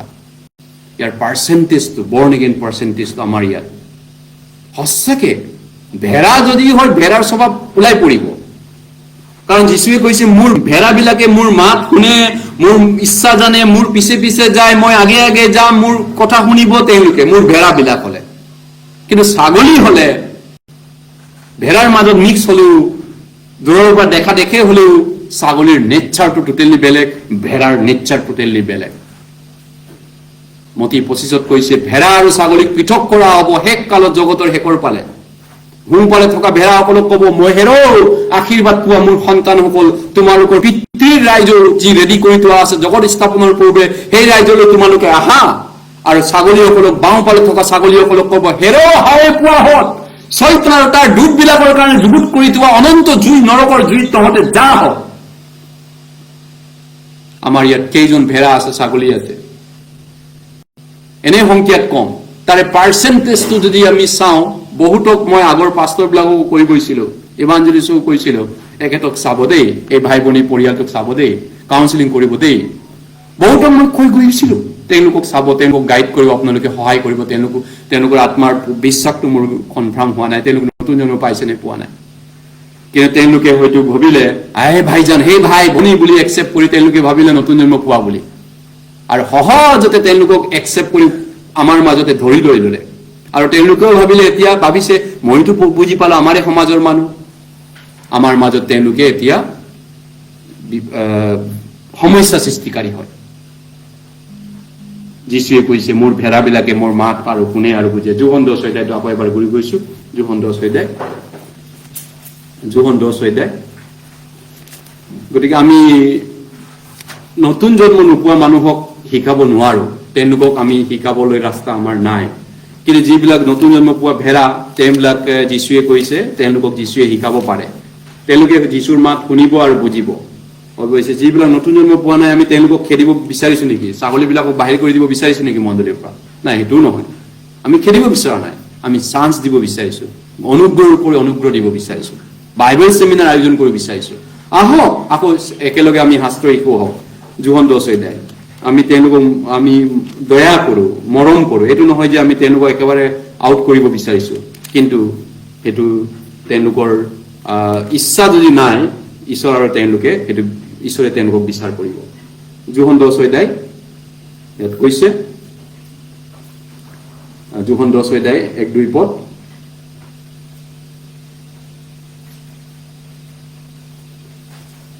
তিনি পদত কৈছে 3-4 পদ 3 পদৰ পৰা দুৱৰীয়ে তেওঁলৈ দুৱাৰ মেলি দিয়ে আৰু মেৰবিলাকেও তেওঁৰ মাত শুনে দুৱৰী মানে এজন কোন যীশু খ্ৰীষ্ট আৰু যীশুৰ মেৰবিলাকে যীশুৰ মাত শুনে তেওঁ নিজৰ মেৰবিলাকৰ নাম ধৰি ধৰি মাতি বাহিৰলৈ লৈ যায় গতিকে যীশুৱে তেওঁৰ সন্তানবিলাকক জানে ঈশ্বৰে তেওঁলোকৰ নাম পৰ্যন্ত জানে মূৰৰ চুলি কেইটা আছে সেইটো হিচাপ কৰিছে যোহন মতি 10:28-29 পদত কৈছে তোমালোকৰ মূৰৰ কেইটা চুলি আছে এইটো মোৰ হিচাপত আছে তোমালোক নিজক লৈ যিমান চিন্তা কৰা তাতকৈ বহুত তোমালোকৰ কাৰণে মোৰ চিন্তা বেছি আছে আপোনাৰ পুতেকে বেছি চিন্তা কৰে নে জানে নে নিজৰ কাৰণে নে আপুনি বেছি চিন্তা কৰে তেওঁৰ কাৰণে পুতেকে একোৱে নাজানে আপুনি বেছি চিন্তা কৰে নহয় জানো আমাৰ সৃষ্টিকৰ্তাই আমাৰ মুক্তিদাতাই আমাৰ কাৰণে বেছি চিন্তা কৰিব জানো নে আমি বেছি জানো অৱশ্যে তেওঁৰ বেছি চিন্তা আছে আমাৰ কাৰণে গতিকে এই কাৰণে তোমালোকৰ ইয়াত কৈছে 4 পদত কৈছে যেতিয়া নিজৰ সকলোকে বাহিৰ কৰা হয় তেতিয়া তেওঁ সেইবিলাকৰ আগে আগে যীশুৱে আগে আগে ভেড়াবিলাকৰ আগে আগে যায় আৰু ভেড়াবিলাকেও যীশুৰ পাছে পাছে চলে কিয়নো তেওঁৰ যীশুৰ মাত বুজি পায় কিয়নো তেওঁৰ মাত বুজি পায় এইটো বিষয়টো আজি আছিল গতিকে যিকোনো চাৰ্চত গ'লে হ'বনে নতুন জন্ম পোৱা পাইছো যিকোনো এটা চাৰ্চত গ'লে হ'বনে মাত বুজি পায় যীশুৱে কৈছে মোৰ মেৰজনে এইটো পবিত্ৰ আত্মাৰ মাত হয়নে নহয় শিক্ষকজনৰ মাতটো বুজি পাই গৈছে আৰু যদি এইটো কি অহংকাৰৰ কাৰণে আমি বুজি পাওঁ নেকি মই অহংকাৰী হৈ গলো নতুন জন্ম পোৱাৰ পিছত মই বহুত স্মাৰ্ট চালাক হৈ গলো এই গতিকে পাষ্টৰকো মই জানিব পাৰো এইটো পাষ্টৰ নতুন জন্ম পোৱা হয়নে নহয় মই বুজিব পাৰো সেইটো নহয় আমাৰ কাণ আত্মিক কাণ প্ৰভুৱে খুলি দিলে গতিকে আত্মিক কাণ প্ৰভুৱে খোলাৰ পিছত আমি যতে ততে অসমৰ বিভিন্ন ভাৰতৰ চুকে কোণে যেতিয়া আপুনি চাৰ্চত কেতিয়াবা যায়ও তেতিয়া আপুনি বুজি পাব কেতিয়াবা কিবা এটা কাৰণত বাহিৰত এটেণ্ড কৰিও কেতিয়াবা ইনকেছ কিবা এটা কাৰণে হস্পিটেলৰ কামতে গ'ল দিল্লীত বা ক'বাত বা মুম্বাই য'ত আমাৰ চাৰ্চ নাই তাত জেগাত গ'ল আমাৰ চাৰ্চ য'ত আছে তাত আপুনি তো গ'লেতো অসুবিধা নাই কিন্তু বেলেগ চাৰ্চত যেতিয়া যাও আপুনি শুনিব এইজন পাষ্টৰ কেনেকুৱা শিক্ষা দিছে আপুনি বুজি পায় এইজন স্বৰ্গ যোৱা ৰাস্তা নাজানে এইজনে মাত্ৰ নীতি নিয়ম ধৰ্ম কৰ্মখিনি শিকাব পাৰিছে ই এটা ভাল ধৰ্ম পালন কৰি আছে মানুহক এটা ভাল ধৰ্ম শিকাই আছে তেওঁ ধৰ্মাৱলম্বী মানুহ একেতে ৰিলিজিয়াছ মানুহ এই মেৰজনে চিনি পাব নতুন জন্ম পোৱা মেৰজনে আৰু যিবিলাক নতুন জন্ম পোৱা নাই তেওঁলোকে তাক বুজিব নোৱাৰিব আমি গতিকে এতিয়া যীশুৱে ইয়াত কৈছে মোৰ মেৰবিলাকে মোৰ মাত শুনে আৰু বুজে আৰু যিবিলাক মেৰ নহয় তেওঁবিলাক আমাৰ মাজত থকা ভাৰী কোৱা ভাই গালাতিয়া 2:1 কৈছে গালাতিয়া 2:1 এতিয়াও আমাৰ মাজত তেনেকুৱা ভাৰী কোৱা ভাই সোমাই আছে যিবিলাকক আমি এতিয়া কি বুলি সহায় কৰিম কাৰণ তেওঁলোকক বাপ্তিস্মও কোনোবাই দি দিলে ইতিমধ্যে ইয়াত বাপ্তাইজ মেম্বাৰো হৈ গ'ল আৰু তেওঁলোকে বহুতবাৰ তেনেকুৱা ফেলোশ্বিপতো এটেণ্ড কৰা হ'ল ঘৰুৱা ফেলোশ্বিপো কৰা হ'ল তেওঁলোকে ভাবে আমিতো পায়ে গ'লো আমিতো স্বৰ্গত যামেই তেনেকে তেওঁলোকে এতিয়া সহজতে লৈ ল'লে কথাবিলাক আৰু তেওঁলোকৰ গাত নুহুমাই কথাবিলাক এতিয়া তেওঁলোকৰ তপত নৰে তেওঁলোকৰ বিবেকটো দাগ দিয়া হ'ল বিবেকটো মৰি থাকিলে কনসায়েন্সটো ডেথ হৈ গ'ল বাইবেলে কৈছে আমি গালাতিয়া 2:1 চাইছো গালাতিয়া 2:1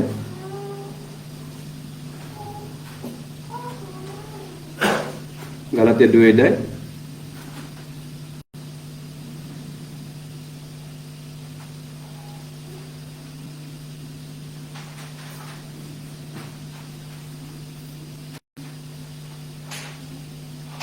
ভাৰী কোৱা ভাইবিলাকৰ কথা কৈছে ইয়াত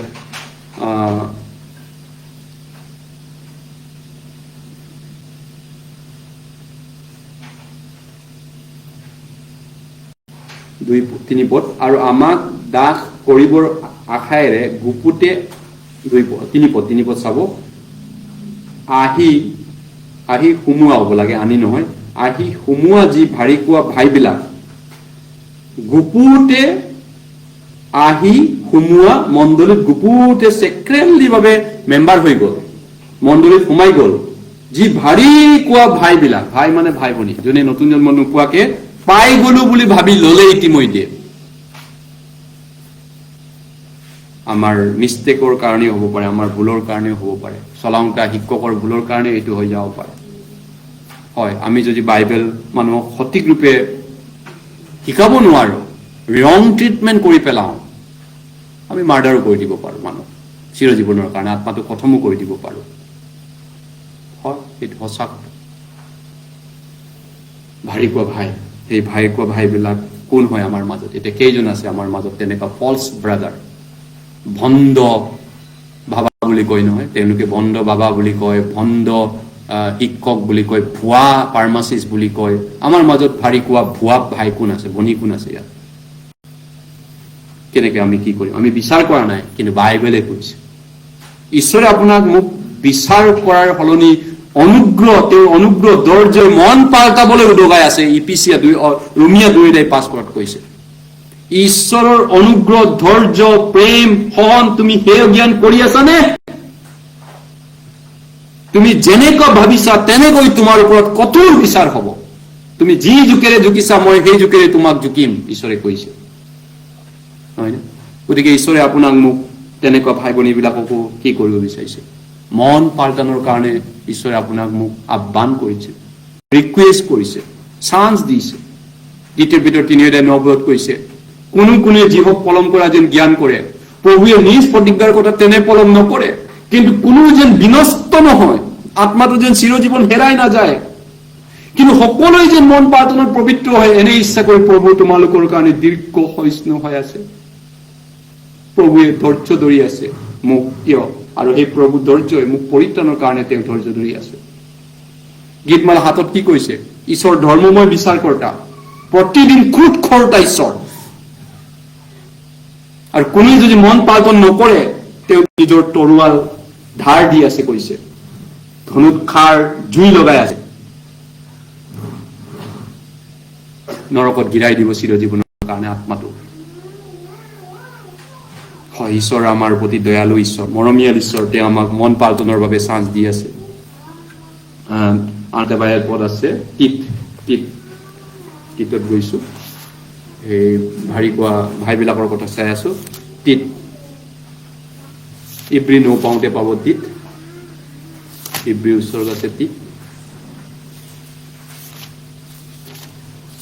নহয় নেকি, জিহুদা হ'ব পাৰে, নহলে অৱশ্যে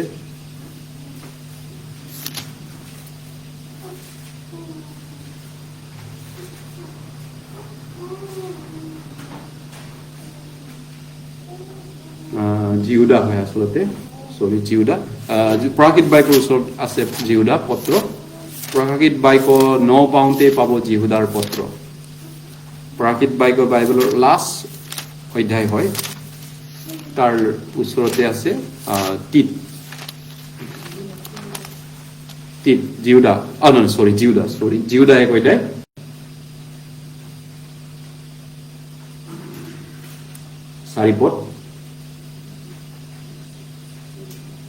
চাৰিপদ, কিয়নো কোনো মানুহ গুপুত ৰূপে তোমালোকৰ মাজত সোমাল, তেওঁবিলাক এই দ্বন্দ্বৰ পাত্ৰ হ'ব বুলি তেওঁবিলাকৰ বিষয়ে পূৰ্বৰে পৰা লিখা আছে।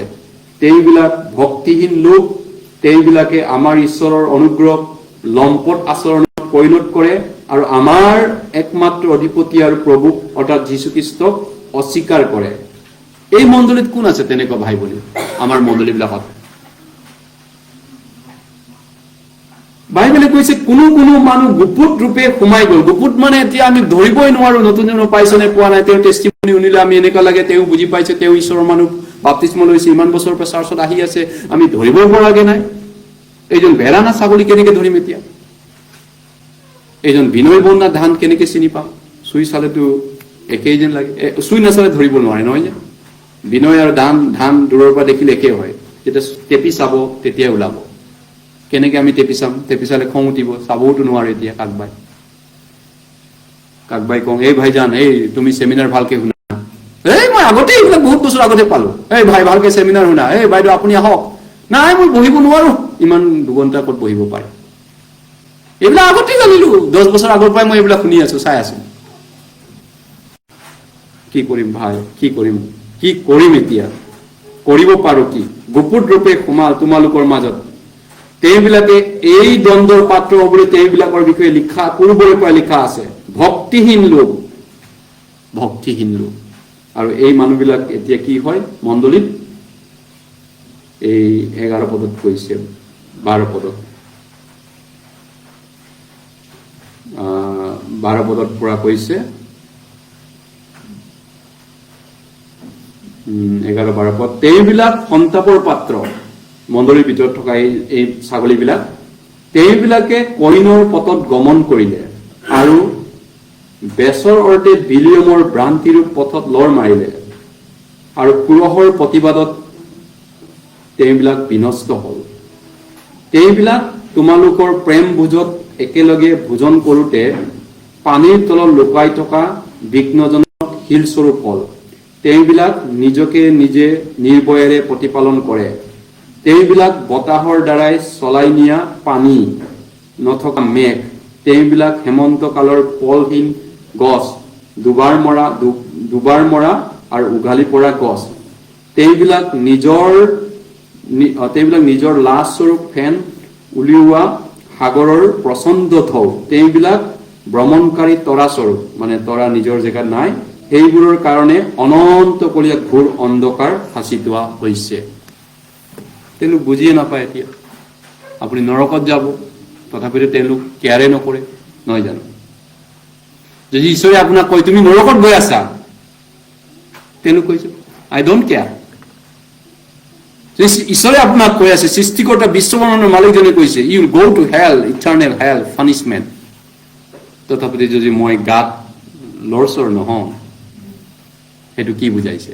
যদি আপোনাৰ এইটো পেৰালাইচিছ হৈ গ'ল, বডি এটা পাৰ্ট কাটিলেও এইটো নিবিষায় পেৰালাইচিছ হোৱাৰ পিছত। ঠিক তেনেকে আমাৰ দিমাগ, আমাৰ বিবেক তপত লুৰে দাগ দিয়া হলে, কনচাইন যদি মৰি যায়, আমি যিমান চেমিনাৰ শুনক, কাউন্সিলিং শুনক, আমাৰ গাত নালাগে এইবিলাক কথা।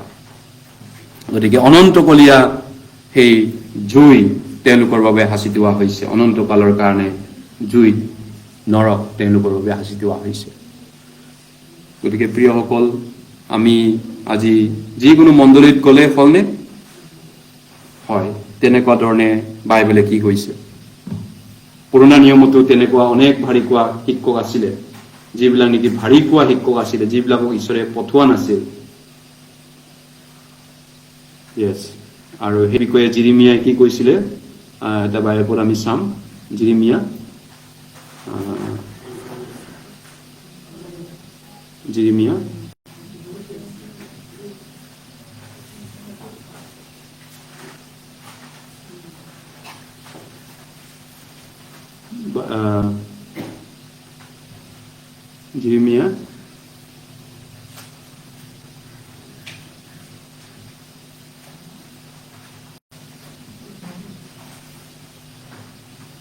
22 অধ্যায় 23 অধ্যায়, জিৰিমিয়া 23 অধ্যায়। পুৰণা নিয়মতো এই সমস্যাটো আছিলে, ভাৰী কোৱা শিক্ষক, ভাৰী কোৱা ভাৱবাদীৰ সমস্যা। জিৰিমিয়া 23 অধ্যায়,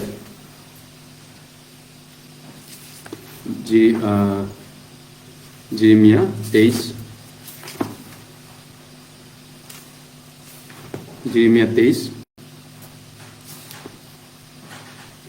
22 পদ, 32 পদ, 32 পদ। জিৰিমিয়া 23 32 পদ।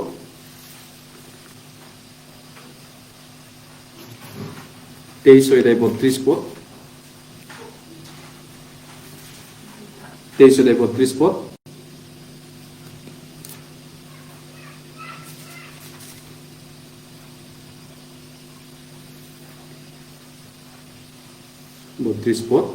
প্ৰভু জিহুৱাই এই কথা কৈছে, তুমি তোমাৰ হয়নে? মই কি পঢ়িলো, চৰি, মই বেলেগ বাইবেল পদ উলিয়ালো। জিৰিমিয়া 23 অধ্যায় 32 পদ।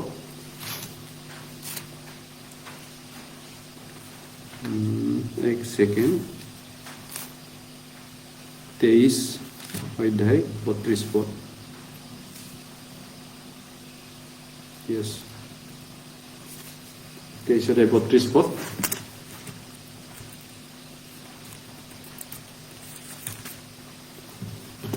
23 অধ্যায় 32 পদ।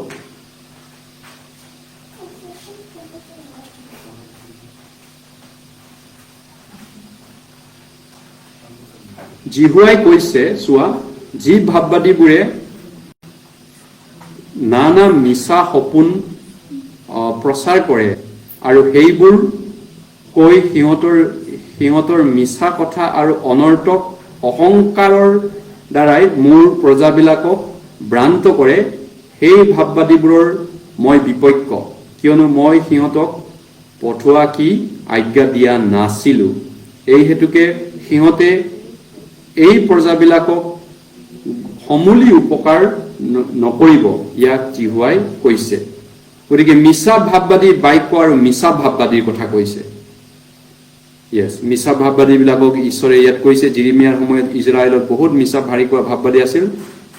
তেওঁলোকে নিজে নিজে প্ৰচাৰ কৰিবলৈ ওলাই গৈছিল, নিজে নিজে মানে কি কয় ইভাঞ্জেলিষ্ট পাষ্টৰ নিজে নিজে বনি গৈছিল। আন ভাষাত আজিৰ দিনত ক'বলৈ গ'লে মই ইতিমধ্যে ক'লো, বাবা তুমি ভালকে স্কুলত পঢ়া দেই, তুমি কলেজত যোৱা, ভালকে পঢ়া শুনা কৰা, তেনেকুৱা ধৰণে মা দেউতাকে বিলাকে বহুত চাৰ্চত মই শিকোৱা দেখা পাওঁ কিছুমান ল'ৰা ছোৱালী বিলাকক। তেতিয়া তেওঁলোকে কয়, নাই বা মই বোলে থিয়লজি পঢ়িব যাম, বাইবেল চেমিনাৰী পঢ়িব যাম, বোলে মই পাষ্টৰ হ'ম, মই প্ৰচাৰক হ'ম। কি কৰিবা তাত থিয়লজি চেমিনাৰী? তাত কি ঝাৰু মাৰে, গান গাই কেইটামান, পুৱা গধূলি নাচ গান কৰি কেইটামান এনেই টেচিছ কিবা কিবি 2-এটা কিতাপ পঢ়িব দিয়ে। তাতো একো তেনেকৈ কম্পিটিশ্যন নাই। IAS অফিচাৰ বা ডক্টৰ, নিট বা তেনেকুৱা জিত এক্সামটো দিব নালাগে। অল ইণ্ডিয়াৰ 50 লাখৰ পৰা 2টাটো বাছি নলয়। জাষ্ট ইজি এটা টাৰ্গেট এইটো পাষ্টৰ ইভাঞ্জেলিষ্ট বনাৰ, থিয়লজি বনাৰ। আৰু তেওঁলোকে থিয়লজি হ'ব, তাৰপিছত ৰিক্ৰুইটমেণ্ট হ'ব লাগিব, তাৰপিছত তেওঁলোকে অৰ্ডেন হ'ব বোলে, আজিৰ পৰা পাষ্টৰ ইভাঞ্জেলিষ্টৰ মণ্ডলী খুলিব, গীৰ্জা খুলিব, তাৰপিছত মানুহ গেদাৰিং কৰিবলৈ আৰম্ভ কৰিব। এইটোৱে ঈশ্বৰে কৈছে, মই পঠোৱা নাই, মই আজ্ঞা দিয়া নাই। আৰু বহুতেইটো এতিয়া সপোন দেখিলো বুলি তেওঁলোকক তেনেকুৱা ভুলোৱা শিক্ষকো আছে। সপোন ভাষা, পৰভাষা কৈ পিনি মানুহক তেনেধৰণে ভয় ভক্তিৰে পৰিচৰ্যা কৰি থকা মানুহ আছে। ইয়েছ,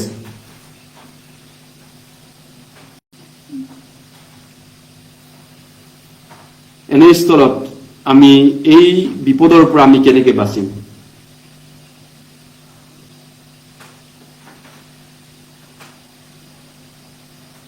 হয়, যীশুৰ দিনতো এইটো কৈছিলে। তেওঁলোকে কি কৰিছিলে? মতি 23 আকৌ এবাৰ উভতি গৈছো। মতি 23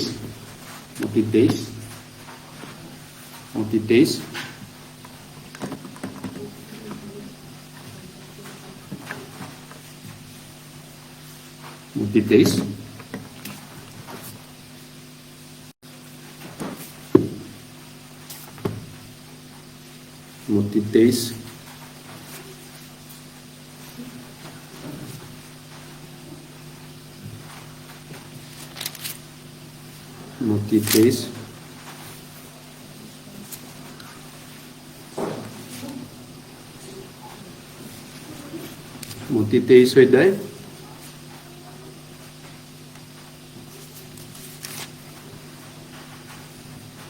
মতি 23 অধ্যায়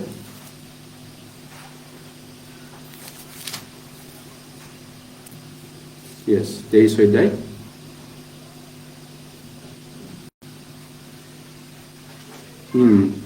13 পদ আমি একেলগে পঢ়ো। কিন্তু হাই হাই কপটীয়া অধ্যাপক আৰু ফৰিচীবিলাক, তোমালোক সন্তাপৰ পাত্ৰ, কিয়নো মানুহবিলাকৰ আগত তোমালোকে স্বৰ্গৰাজ্যৰ দুৱাৰ বন্ধ কৰিছা, কাৰণ তোমালোকে নিজেও নোসোমোৱা আৰু সোমাবলৈ ধৰাবিলাককো সোমাবলৈ নিদিয়া। কি কৈছে যীশুৱে? হাই হাই কপটীয়া অধ্যাপক আৰু ফৰিচীবিলাক, টু ইউ হেৰ হাৱে পোৱা পাষ্টৰ ইভাঞ্জেলিষ্ট প্ৰচাৰক বিলাক, থিয়লজিয়ান বিলাক, হাৱে পোৱা হত তোমালোকেনো নৰকৰ দণ্ডৰ পৰা কেনেকৈ সাৰিবা? কিয়? তোমালোকে নিজেও নোসোমাই স্বৰ্গত, আৰু আনক নিজে নাযায়, নিজে যোৱা নাই, আৰু আনে কোনোবা সোমাব বিলাককো তোমালোকে বিঘিনি বাধা স্বৰূপ হৈছা। তেওঁলোক ঈশ্বৰৰ কামৰ বিঘিনি হয়। এতিয়া ইস্তাম্বুল ব্লক, বিঘিনি বাধা, কাৰণ নিজেও নোসোমাই আৰু আনকো সোমাবলৈ বাধা দি আছে। হয়তো আপোনালোকে বুজিব নোৱাৰিছে চাগে কি কৈ আছে যীশুৱে। যীশু খ্ৰীষ্টই কৈছে এইটো। এতিয়া এছাম পাষ্টৰ প্ৰচাৰক লিডাৰে বিভিন্ন ধৰণৰ মানুহে এই বাক্য আমাৰ চেমিনাৰ বাক্য প্ৰচাৰ কৰাত আমাক সৌভাতৰি প্ৰচাৰ কৰাত বিঘিনি দিয়ে, বাধা দিয়ে। মেম্বাৰ বিলাকে যদি ক'ৰবাত য'ত ত'ত চেমিনাৰ পাতি ভাল পায়, আকৰ্ষণ হয়, শুনিব বিচাৰিলে নাই নাই নাই নুশুনিবি তাত নাযাবি, সেই চেমিনাৰ চালে তোমালোক বৰবাদ হৈ যাবা, নষ্ট হৈ যাবা। যেনেকে যীশুৰ ওচৰত মানুহবিলাকক যোৱাত পৰিষ্কাৰ সদস্যবিলাকে যীশুৰ ওচৰত বাধা দিছিলে, যীশুক নাযাবি, সি ভূতে পোৱা হয়, সি বেলচেবুক ভূতে পোৱা হয়, যীশুক লগ নধৰিবি, সি পাপী মানুহৰ ঘৰত যায়, সি এনেকুৱা হয়, সি তেনেকুৱা হয়। যীশুৰ পৰা নিষেধ বাধা দিগিনি কৰি ৰাখিছিল এই পৰিচি সদস্য বিলাকে। আজিৰ দিনত বহুত তেনেকুৱা থিয়লজিয়ান ৰেভাৰেণ্ড পাষ্টৰ এতিয়াও কাম কৰি আছে, কাৰণ তেওঁলোকৰ ভিতৰত কোনোবাই বেলেগ এজনা আত্মাই কাম কৰিছে, কিবা অউচি আত্মাই লম্বিছে। Evil spirit, devil working in them, শয়তানে কাম কৰিছে। যি শয়তানে যীশুক হত্যা কৰাত পৰিচি আৰু সদস্যবিলাকক উচতাইছিলে, আদাম হাৱাৰ পৰা শয়তানে যি কাম কৰিছিলে, সেই শয়তানে সেই লিডাৰবিলাকৰ লগত কাম কৰিছিলে। আৰু সেই শয়তানে এতিয়াও লিডাৰৰ মাজত কাম কৰি আছে, আৰু সেই শয়তানে আমাৰ মাজতো কাম কৰে এতিয়া। পিতৰকো সেই শয়তানে ব্যৱহাৰ কৰিছিল, ইস্কৰিওত যিহুদাক শয়তানে ব্যৱহাৰ কৰিছিল যীশুক বিক্ৰী কৰাত, হয়নে? গতিকে আমি এতিয়া ঈশ্বৰৰ সন্তান ৰূপে কেনেকে আগবাঢ়িম শেষৰ ফালে মই গৈ আছো। ইফিছিয়া 4 অধ্যায়। এই বিপদৰ পৰা আমি বাচিব পৰা ৰাস্তা কি? ইফিছিয়া 4 অধ্যায়, আৰু মাত্ৰ আমি দুটামান বাইবেল পদ পঢ়িব লাগিব। ইফিছিয়া 4 অধ্যায়, ইফিছিয়া 4 অধ্যায়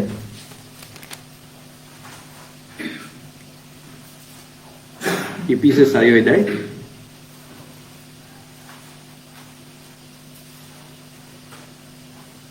7 পদৰ পৰা পঢ়ি দিছো। কিন্তু খ্ৰীষ্টৰ দানৰ পৰিমাণৰ দৰে আমাৰ প্ৰতিজনকে অনুগ্ৰহ দিয়া হ'ল। 7 পদৰ পৰা, এই হেতুকে ঈশ্বৰে কৈছে, যীশু ওপৰলৈ উঠি বন্দেৰবিলাকক বন্দী কৰি নিলে আৰু মানুহবিলাকক নানা বৰ দিলে। বাৰু যীশু যে উঠিল মৰাৰ পৰা, পৃথিৱীৰ তলৰ পৰা, ইয়াৰ পৃথিৱীৰ তল ভাগলৈ নমাত বাজে আৰু কি বুজা যায়? যিজনে নামিছিল তেওঁৱে সকলোকে পূৰ কৰিবৰ কাৰণে সেই সকলো স্বৰ্গৰ ওপৰলৈকে উঠিল।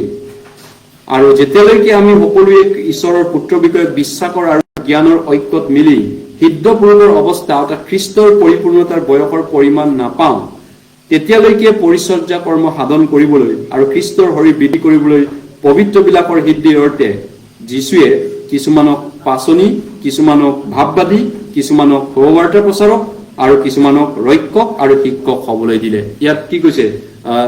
যে বৰদানৰ কথা কৈছে। যীশু মৰি পিনি যেতিয়া মৰিলে, ক্ৰুচত মৃত্যু হৈ তেওঁক মৈদাম দিয়া হ'ল, আৰু মৈদাম দি পিনি তেওঁ তৃতীয় দিনতে জি উঠিল।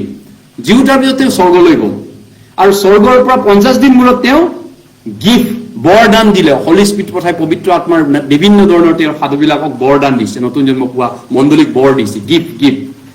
আৰু সেই গিফ্ট পোৱা আমি ঈশ্বৰৰ সন্তান হয়। আৰু নতুন জন্ম পোৱা আমি চবেই সৌভাতৰি ঘোষক হয়, আমি প্ৰচাৰক হয় এক প্ৰকাৰে, কিন্তু চবেইতো পাষ্টৰ নহয়। গতিকে তেওঁলোকৰ এই নতুন জন্ম পোৱা বিলাকৰ মাজৰ পৰা কিছুমানক ঈশ্বৰে কি কৈছে? এই বৰটো দিছে, শিক্ষকৰ বৰটো দিছে। ধৰক আমাৰ ইয়াত 50 জন মানুহ, ঈশ্বৰে আমাৰ মাজৰ পৰা এজনক শিক্ষক হবলৈ গিফ্ট দিছে। এইটো ঈশ্বৰৰ পৰা দিয়া হয় গিফ্ট বুলি কৈছে। আমাৰ ইয়াৰ পৰা এইটো মণ্ডলী বুলি নহয়, মণ্ডলীত ঈশ্বৰে পাষ্টৰ, ইভাঞ্জেলিষ্ট, ইয়াত যিটো কৈছে ইয়াত কোৱা মতে কি দিছে? পাচনিটো আচলতে যীশুক যিবিলাকে দেখা পাইছিলে আৰু মৰাৰ পৰা জি উঠাৰ যীশুক যোনে দেখা পায় তাক পাচনি বুলি কয়। এতিয়াও কিছুমানে পাচনি বুলি দাবী কৰা মানুহ আছে, তেতিয়াহ'লে তেওঁ যীশুক দেখা পাব লাগিব, নমৰা যীশুক, আৰু জি উঠা যীশুক লগ পাব লাগিব, সেইটোক কয় পাচনি। গতিকে সেইটো মানুহ নাই, পাচনি দিন নাই। পাচনি কৰ্মৰ মানুহবিলাক আছিলে পাচনি, যিবিলাক পাচনি কৰ্মৰ লগত জড়িত আছিলে, পাচনি কৰ্ম লিখোতে নহয় জানো, এক কাৰ্য কৰোতে পাচনিত যুগ গ'ল। আৰু ভাৱবাদী মানে যিবিলাক প্ৰফেট, ভাৱবাদী মানে বাইবেল ৰেকৰ্ড কৰিবৰ কাৰণে ঈশ্বৰৰ পৰা কথা পাইছিলে, কৈছিলে। 2 Peter 1:21 ভাৱবাদী কেতিয়াও নিজৰ ইচ্ছাৰে অহা নাই, কিন্তু মানুহবিলাকক পবিত্ৰ আত্মাৰ দ্বাৰা চালিত হৈ ঈশ্বৰৰ পৰা কথা পাই ক'লে। বাইবেলটো লিখিবৰ কাৰণে যি ভাৱবাদীবিলাকক ব্যৱহাৰ কৰিছিল, সেই বাইবেল লিখি শেষ হ'ল, ভাৱবাদীৰো কাৰ্য ইতিমধ্যে শেষ। কিছুমানক সৌবাৰ্তা প্ৰচাৰক এতিয়া আছে মণ্ডলীৰ মাজত, কোনোবা ইভাঞ্জেলিষ্ট আছে। সৌবাৰ্তাৰ প্ৰচাৰক মানে ইয়াত ইভাঞ্জেলিষ্ট এজন আছিলে, আমাৰ ফুকন ফুকন বুলি ইয়াত 2 বছৰ ইভাঞ্জেলিষ্ট আছিলে ইতিমধ্যে তেওঁ আৰু আমাৰ পৃথিৱীৰ পৰা গুচি গ'ল তেওঁ আমাৰ আপাৰাত ট্ৰেন্সফাৰ হৈছিলে তাৰ পিছত যোৱা বছৰ তেওঁ ইতিমধ্যে ঢুকাইছে নহয় জানো ফুকন ইভাঞ্জেলিষ্ট আছিলে আমাৰ মাজত তাৰ পিছত কিছুমানক ৰক্ষক এই ৰক্ষকটো ইংৰাজীত পাষ্টৰ আছে অসমীয়াত ৰক্ষক আছে এইটো প্ৰতি আপোনালোকে ধৰিব নোৱাৰিব পাৰে ৰক্ষক মানে কি পাষ্টৰ ইভাঞ্জেলিষ্ট মানে কি ইভাঞ্জেলিষ্টৰ ডিউটি ঘূৰি ফুৰি প্ৰচাৰ কৰি ফুৰা শুভবাতৰি বিলোৱা পাষ্টৰৰ কাম পাষ্টৰিং কৰা মণ্ডলীক শিক্ষা দিয়া মণ্ডলীক থাকা মণ্ডলীক বুজোৱা মণ্ডলীক ৰাস্তা দেখুওৱা তেনেকুৱা ধৰণে কিন্তু দুইটাই শুভবাতৰি প্ৰচাৰ কৰোঁ আমি একো নাই তাৰপিছত শিক্ষক মানে চাৰ্চত টিচাৰ আমাৰ ইয়াত টিচাৰটো এতিয়ালৈকে নিযুক্ত হোৱাই নাই বাৰু যিবিলাক ল'ৰা ছোৱালী পঢ়াব পাৰে চানডে স্কুল পঢ়াব পাৰে বিভিন্ন ধৰণৰ টিচিং কাম কৰিব পাৰে তেনেকুৱা ধৰণে ভৱিষ্যতে টিচাৰো হ'ব লাগিব মণ্ডলীত নহয় জানো সেই ধৰণৰ গিফ্ট দিছে কিন্তু অকল পাষ্টৰে অকল ঈশ্বৰৰ পৰা গিফ্ট পোৱা বুলি ক'লে আমি সম্পূৰ্ণ গোখাত ভুল হ'ব আমাৰ মাজৰ পৰা এজনক কাকবা ঈশ্বৰে নিযুক্ত দিছে শিক্ষক হ'বলৈ আমি একেই ভাই ভনী হয় নহয়নে তাৰ মাজৰ পৰা ঈশ্বৰে কাকবাই কোনোবাক সেই গিফ্টটো দিছে গিফ্ট বৰ বেলেগ বেলেগ নহয় জানো গিফ্ট বেলেগ বেলেগ গতিকে সেইটো চাৰ্চৰ পৰা বাছি লৈ ঈশ্বৰে চাৰ্চৰ মাজৰ পৰাই ট্ৰেইন আপ কৰাৰ পিছত তেওঁলোকে কাকবাই পাষ্টৰ হিচাপে পবিত্ৰ আত্মাই নিযুক্তি কৰে এইটো নহয় যে ক'ৰবাত থিঅলজি ছেমিনাৰত গৈ কিবা কিবি কেইটামান ঝাৰু চাৰু মাৰি কেইটামান গান গাই কিবা কিবি থেচিছ দুই এটা লিখি পিনি তাত কিবা কিবি কৰি তাত বোলে এনেকুৱা তেনেকুৱা ডিগ্ৰী চাৰ্টিফিকেট পাইছো মোক দে চাকৰি মোক মিনিষ্ট্ৰী দে মোক ঈশ্বৰৰ কাম দে মোক কিবা প্ৰচাৰক বনা মোক পাষ্টৰ বনা তেনেকুৱা উদাহৰণ বাইবেলত নাই আদিৰ পৰা অন্তলৈকে আদি পুস্তকৰ পৰা প্ৰকাশিত বাইবেললৈ তেনেকুৱা চিষ্টেম নাই থিঅলজি পঢ়ি পিনি ক'ৰবাত পিটৰিঙতে পৌলিঙতে ক'ৰবাত পৰা চাৰ্টিফিকেট লৈ পিনি মই পাষ্টৰ আজিৰ পৰা মই ইভাঞ্জেলিষ্ট মিছনাৰী সাধাৰণ মানুহ আছিল তেওঁলোকে মাছ মাৰি খোৱা মানুহ আছিল নহয়নে সাধাৰণ মানুহ আছিল যীশুৰ শিষ্যসকল চিম্পল ফিচাৰমেন হয় গতিকে প্ৰিয়সকল আপুনি মই নাভাবিব যে অকল পাষ্টৰেহে প্ৰচাৰ কাম কৰে ঈশ্বৰৰ কাম কৰিব পাৰে আমি নোৱাৰো নহয় ঈশ্বৰ কাম কৰিব ঈশ্বৰ আমাৰ লগত কাম নকৰে নহয় পবিত্ৰ আত্মাই আমাক ব্যৱহাৰ নকৰে নহয় তেনেকে ভুল ধাৰণা আঁতৰাই দিয়ক আমি ঈশ্বৰৰ সহকৰ্মী হয় ঈশ্বৰ যীশুৱে আমাক সকলোকে সমানে বৰ দিছে বেলেগ বেলেগ গিফ্ট দিছে বৰ দিছে বেলেগ বেলেগ কোনোবাই উদগাব পাৰে কোনোবাই গীত গাব পাৰে কোনোবাই বাইবেল মুখস্থ কৰিব পাৰে কোনোবাই ভাই ভনীক এনকাৰেজ কৰিব পাৰে কোনোবাই ফেলোশ্বিপত সদায় ৰেগুলাৰ অহা মানুহ আছে কোনোবাই ৰেগুলাৰ নাহে কোনোবাই ৰেগুলাৰ অহা মানুহক চাই এই আইতা এই খুৰী এই বাইদেউ ই ফেলোশ্বিপত এবচেণ্ট নকৰে সেইটোক চাই বেলেগেও এনকাৰেজ পায় কোনোবাই দান দিব পৰা মানুহ আছে ঈশ্বৰৰ পৰা ঈশ্বৰে গিফ্ট দিছে কাকবাই পইচা গতিবলৈ বহুত চোকা মানুহ আছে বাইবেলে কৈছে বহুত জেগাত মই কাকবাই দান দিব পৰাকে গিফ্ট দিছো ঈশ্বৰৰ সন্তানক কোনোবাই ভাল এক্সাম্পল দেখাব পাৰে বিভিন্ন ধৰণৰ গিফ্ট পাইছে আপোনাক ঈশ্বৰে কি গিফ্ট দিছে আপুনি কাম নাই বুলি নকব আপুনি বহুত মূল্যৱান ঈশ্বৰৰ কাৰণে গতিকে যীশু ৰাইজৰ অহা সময়ত যীশুৱে আপোনাক মোক পুৰস্কাৰ দিবগে সেই গিফ্টটো যদি আপুনি মই সৎ কামত ব্যৱহাৰ কৰিছিল নহয়নে কোনোবা দুষ্ট এলেহুৱা তাকে গামোচা বান্ধি থৈছিলে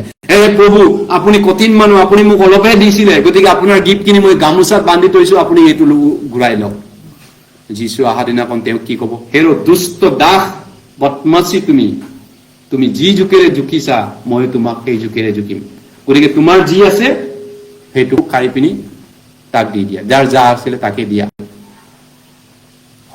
গতিকে যীশু আহোঁতে আচলতে প্ৰকৃত আমাৰ খ্ৰীষ্টিয়ান জীৱন কেনেকুৱা আছিল যুগ মাক হ'ব নহয়নে চবৰে ওলাবগে চবৰে ওলাই পৰিব জল পটকে গতিকে আহক যীশু ঘূৰি নহালৈকে আমাৰ কৰণীয়খিনি বাইবেল পঢ়া প্ৰাৰ্থনা কৰা নহয়নে ৰেগুলাৰ বাইবেল পঢ়িব চেষ্টা কৰা প্ৰাৰ্থনা কৰিব চেষ্টা কৰা যিমান পাৰে চাৰ্চত ভাই ভনীক এনকাৰেজ কৰা সৌবাতৰি প্ৰচাৰৰ কাৰণে যি পাৰোঁ আপুনি অলপ চেষ্টা কৰক ঈশ্বৰৰ কামখিনি আগুৱাবৰ কাৰণে যি পাৰোঁ চেষ্টা কৰক প্ৰভুৱে আপোনাক পুৰস্কাৰ দিব শেষত আমি 2 তিমথিলৈ গৈছোঁ 2 তিমথিয় সেইটোকে কৈ বিশ্বাস সেইটো যোনে কৰিব পাৰে তাক কৈ সেইজন মানুহ বিশ্বাস থকা মানুহ দুটা মাত্ৰ বাইবেল পঢ় পঢ়িম 2 তিমথিয় 2 তিমথিয় শেষত পটাপট আমি দুটা বাইবেল পঢ় চাইছোঁ 2 তিমথিয় 4 অধ্যায় আৰু লোক 18 অধ্যায়ৰ পৰা এটা বাইবেল পঢ় চাম তাৰপিছত 2 তিমথিয় 4 অধ্যায় 8 পদ একেলগে পঢ়িছোঁ এতিয়াৰ পৰাই মোৰ নিমিত্তে ধাৰ্মিকতাৰো কিৰীতি ৰাখি থোৱা হৈছে ধাৰ্মিক বিচাৰকৰ্তা প্ৰভুৱে সেইদিনা তাক মোক দিব। কেৱল মোকেই নহয়, কিন্তু তেওঁৰ আবিৰ্ভাৱক প্ৰেম কৰা সকলোকে দিব। গতিকে দেউতা মানুহ নহয়, দেউতা ঈশ্বৰ হয়। ইয়াত বাইবেলে কৈছে, পৌলে কৈছে, মই গোটেই জীৱনটো ঈশ্বৰক দিলো, মই মানুহৰ পৰা কিবা এটা পাম বুলি মই দিয়া নাই। আৰু তেওঁক যেতিয়া লাষ্টত তেওঁক জেলৰ পৰা তেওঁ লাষ্ট মৃত্যুৰ আগতে এইটো লাষ্ট পত্ৰ লিখিছে। তেওঁক জেলত ইতিমধ্যে বন্দী কৰি থোৱা আছে, নহয়নে, ৰুমত। তাৰপিছত ৰুমত তেওঁক 2 টুকুৰ কৰি ৰুমে তেওঁক ফাঁচি দিলে, নহয় জানো, লাষ্টত। তাৰ আগমুহূৰ্তত এইটো তেওঁ পত্ৰটো জেলৰ পৰা লিখিছে, মই শেষলৈকে মই দিলো ঈশ্বৰক, আৰু মই মানুহৰ পৰা পাম বুলি দিয়া নাই, মোৰ দেউতা এজন আছে, তেওঁক দিবগে। এইটোক কয় বিশ্বাস, নহয়নে? চিক্ৰেট মিস্ত্ৰী হয়, বিশ্বাস চকুৰে দেখা নাপায়, কিন্তু যাৰ আছে সি দেখাব পাৰে মানুহক।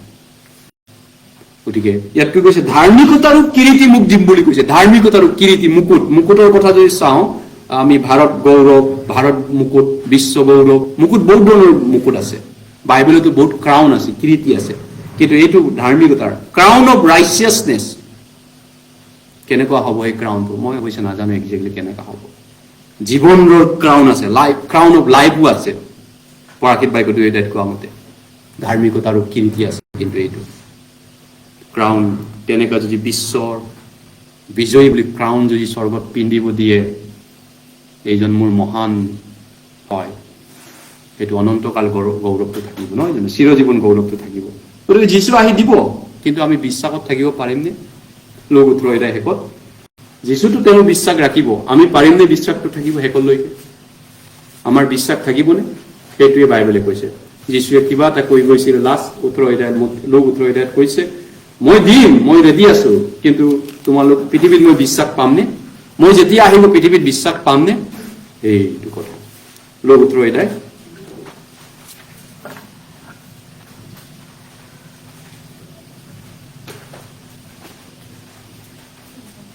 Luke utro eday, Luke chapter 18.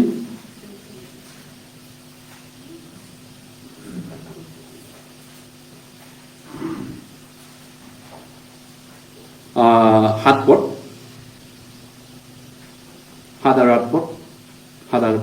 তেন্তে ঈশ্বৰলৈ দিনে ৰাতিয়ে কাকুতি কৰা তেওঁৰ যি মনোনীত লোকৰ ভালৰ অৰ্থে তেওঁ শত্ৰুক শাস্তি দিবলৈ পলম কৰে, তেওঁ অন্যায়ৰ প্ৰতিকাৰ কৰি সেই লোকক উদ্ধাৰ নকৰিবনে? মই তোমালোকক কওঁ, তেওঁ বেগতে অন্যায়ৰ প্ৰতিকাৰ কৰি তেওঁলোকক উদ্ধাৰ কৰিব। তথাপি যেতিয়া মানুহৰ পুত্ৰ আহিব, তেতিয়া পৃথিৱীত বিশ্বাস পাবনে? এইটো আছিল যীশুৰ ক'বলগীয়া কথা, যে কোনোবা এজন দৰিদ্ৰ বাৰীয়ে তেওঁ অন্যায় কৰাৰ কাৰণে ৰজাৰ ওচৰত গৈ গৈ আপিল কৰি আছিল বাৰে বাৰে। কাহিনীটো তেনেকুৱা, দৃষ্টান্তটো। তাৰপিছত সেই ৰজাজনে ঈশ্বৰকো ভয় নকৰে, মানুহকো কেৰেপ নকৰে, সেই দৰিদ্ৰ বাৰীক খেদাই থাকে, বডিগাৰ্ড লগাই, চকীত চিকিউৰিটি লগাই গেটৰ পৰা আউট কৰি থাকে। সেই বিধৱা মহিলাগৰাকীও আকৌ বাৰে বাৰে তেওঁৰ ওচৰত আবেদন কৰে, আপুনি আমাক ন্যায় নিদিলে কোনে দিব? কেইবাৰ খেদা খাইছে, কেইবাৰ কাবৌ কৰিছে, নিৰাশ নহৈ এই ৰজাৰ ওচৰত, বিচাৰকৰ ওচৰত আহি আহি আবেদন কৰিছে, মোক ন্যায় লাগে মহাশয়, ছাৰ মোক ন্যায় দিয়ক। তেওঁ আবেদন কৰিছে এই দৰিদ্ৰ বিধৱাগৰাকী।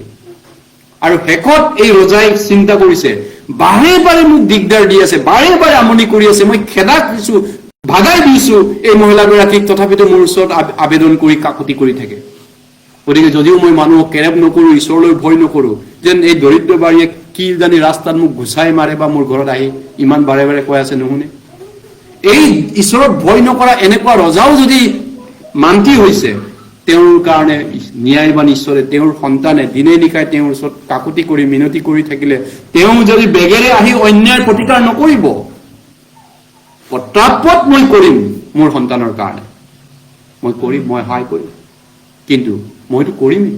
মোৰ যেতিয়া মানুহৰ পুত্ৰ আহিব, তেতিয়া পৃথিৱীত বিশ্বাস পাবনে?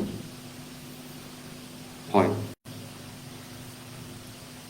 বাইবেলে কৈছে, অধৰ্ম অধিক হোৱাত অনেকৰ প্ৰেম চেঁচা হ'ব, বিশ্বাস লুপ্ত হ'ব, বিশ্বাস মৰহি যাব, তেনেকুৱা ৱাৰ্ণিং দিছে। তেনেকে নহবৰ কাৰণে আমি কি কৰা উচিত ভাই ভনীসকল? এই কাল মন্দ দিন, বহুত বেয়া দিনত আছো। যীশুৰ আগমন যিমান ওচৰ হ'ব, মানুহৰ মৰম প্ৰেম সিমানেই চেঁচা হ'ব, অধৰ্ম পাপ সিমানেই মানুহৰ বাঢ়িব, বাইবেলে কৈছে।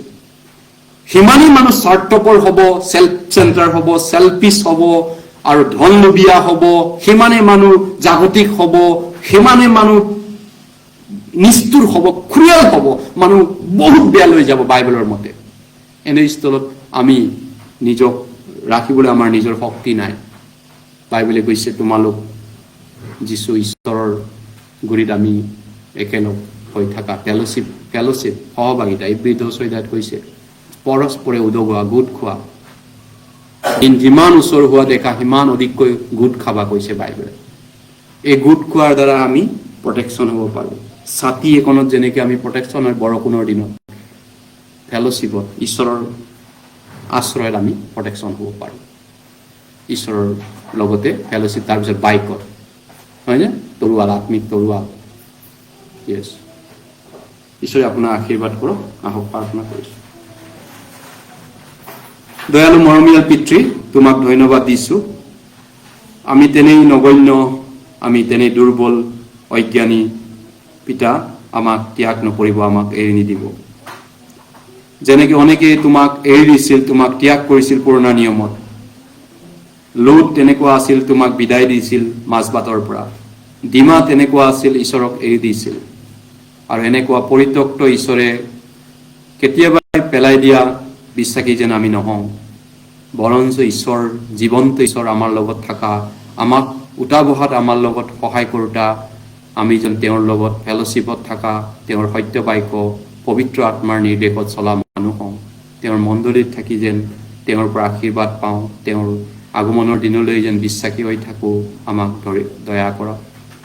তোমাৰ ধাৰ্মিকতাৰ সোঁহাতেৰে আমাক প্ৰত্যেকজনক তুমি ধৰি ৰাখক প্ৰভু, কাৰণ এই কাল মন্দ হয় প্ৰভু। আমাক সহায় কৰা, তোমাৰ লোকসকলক তুমি নেৰিবা প্ৰভু, যাতে তোমাৰ যি এই তাকৰ জাকটি, তোমাৰ এই তাকৰ জাকৰ যোগেদি তোমাৰ ৰাইজ, গৌৰৱ, মহিমা এই মহানগৰতো যেন হয়।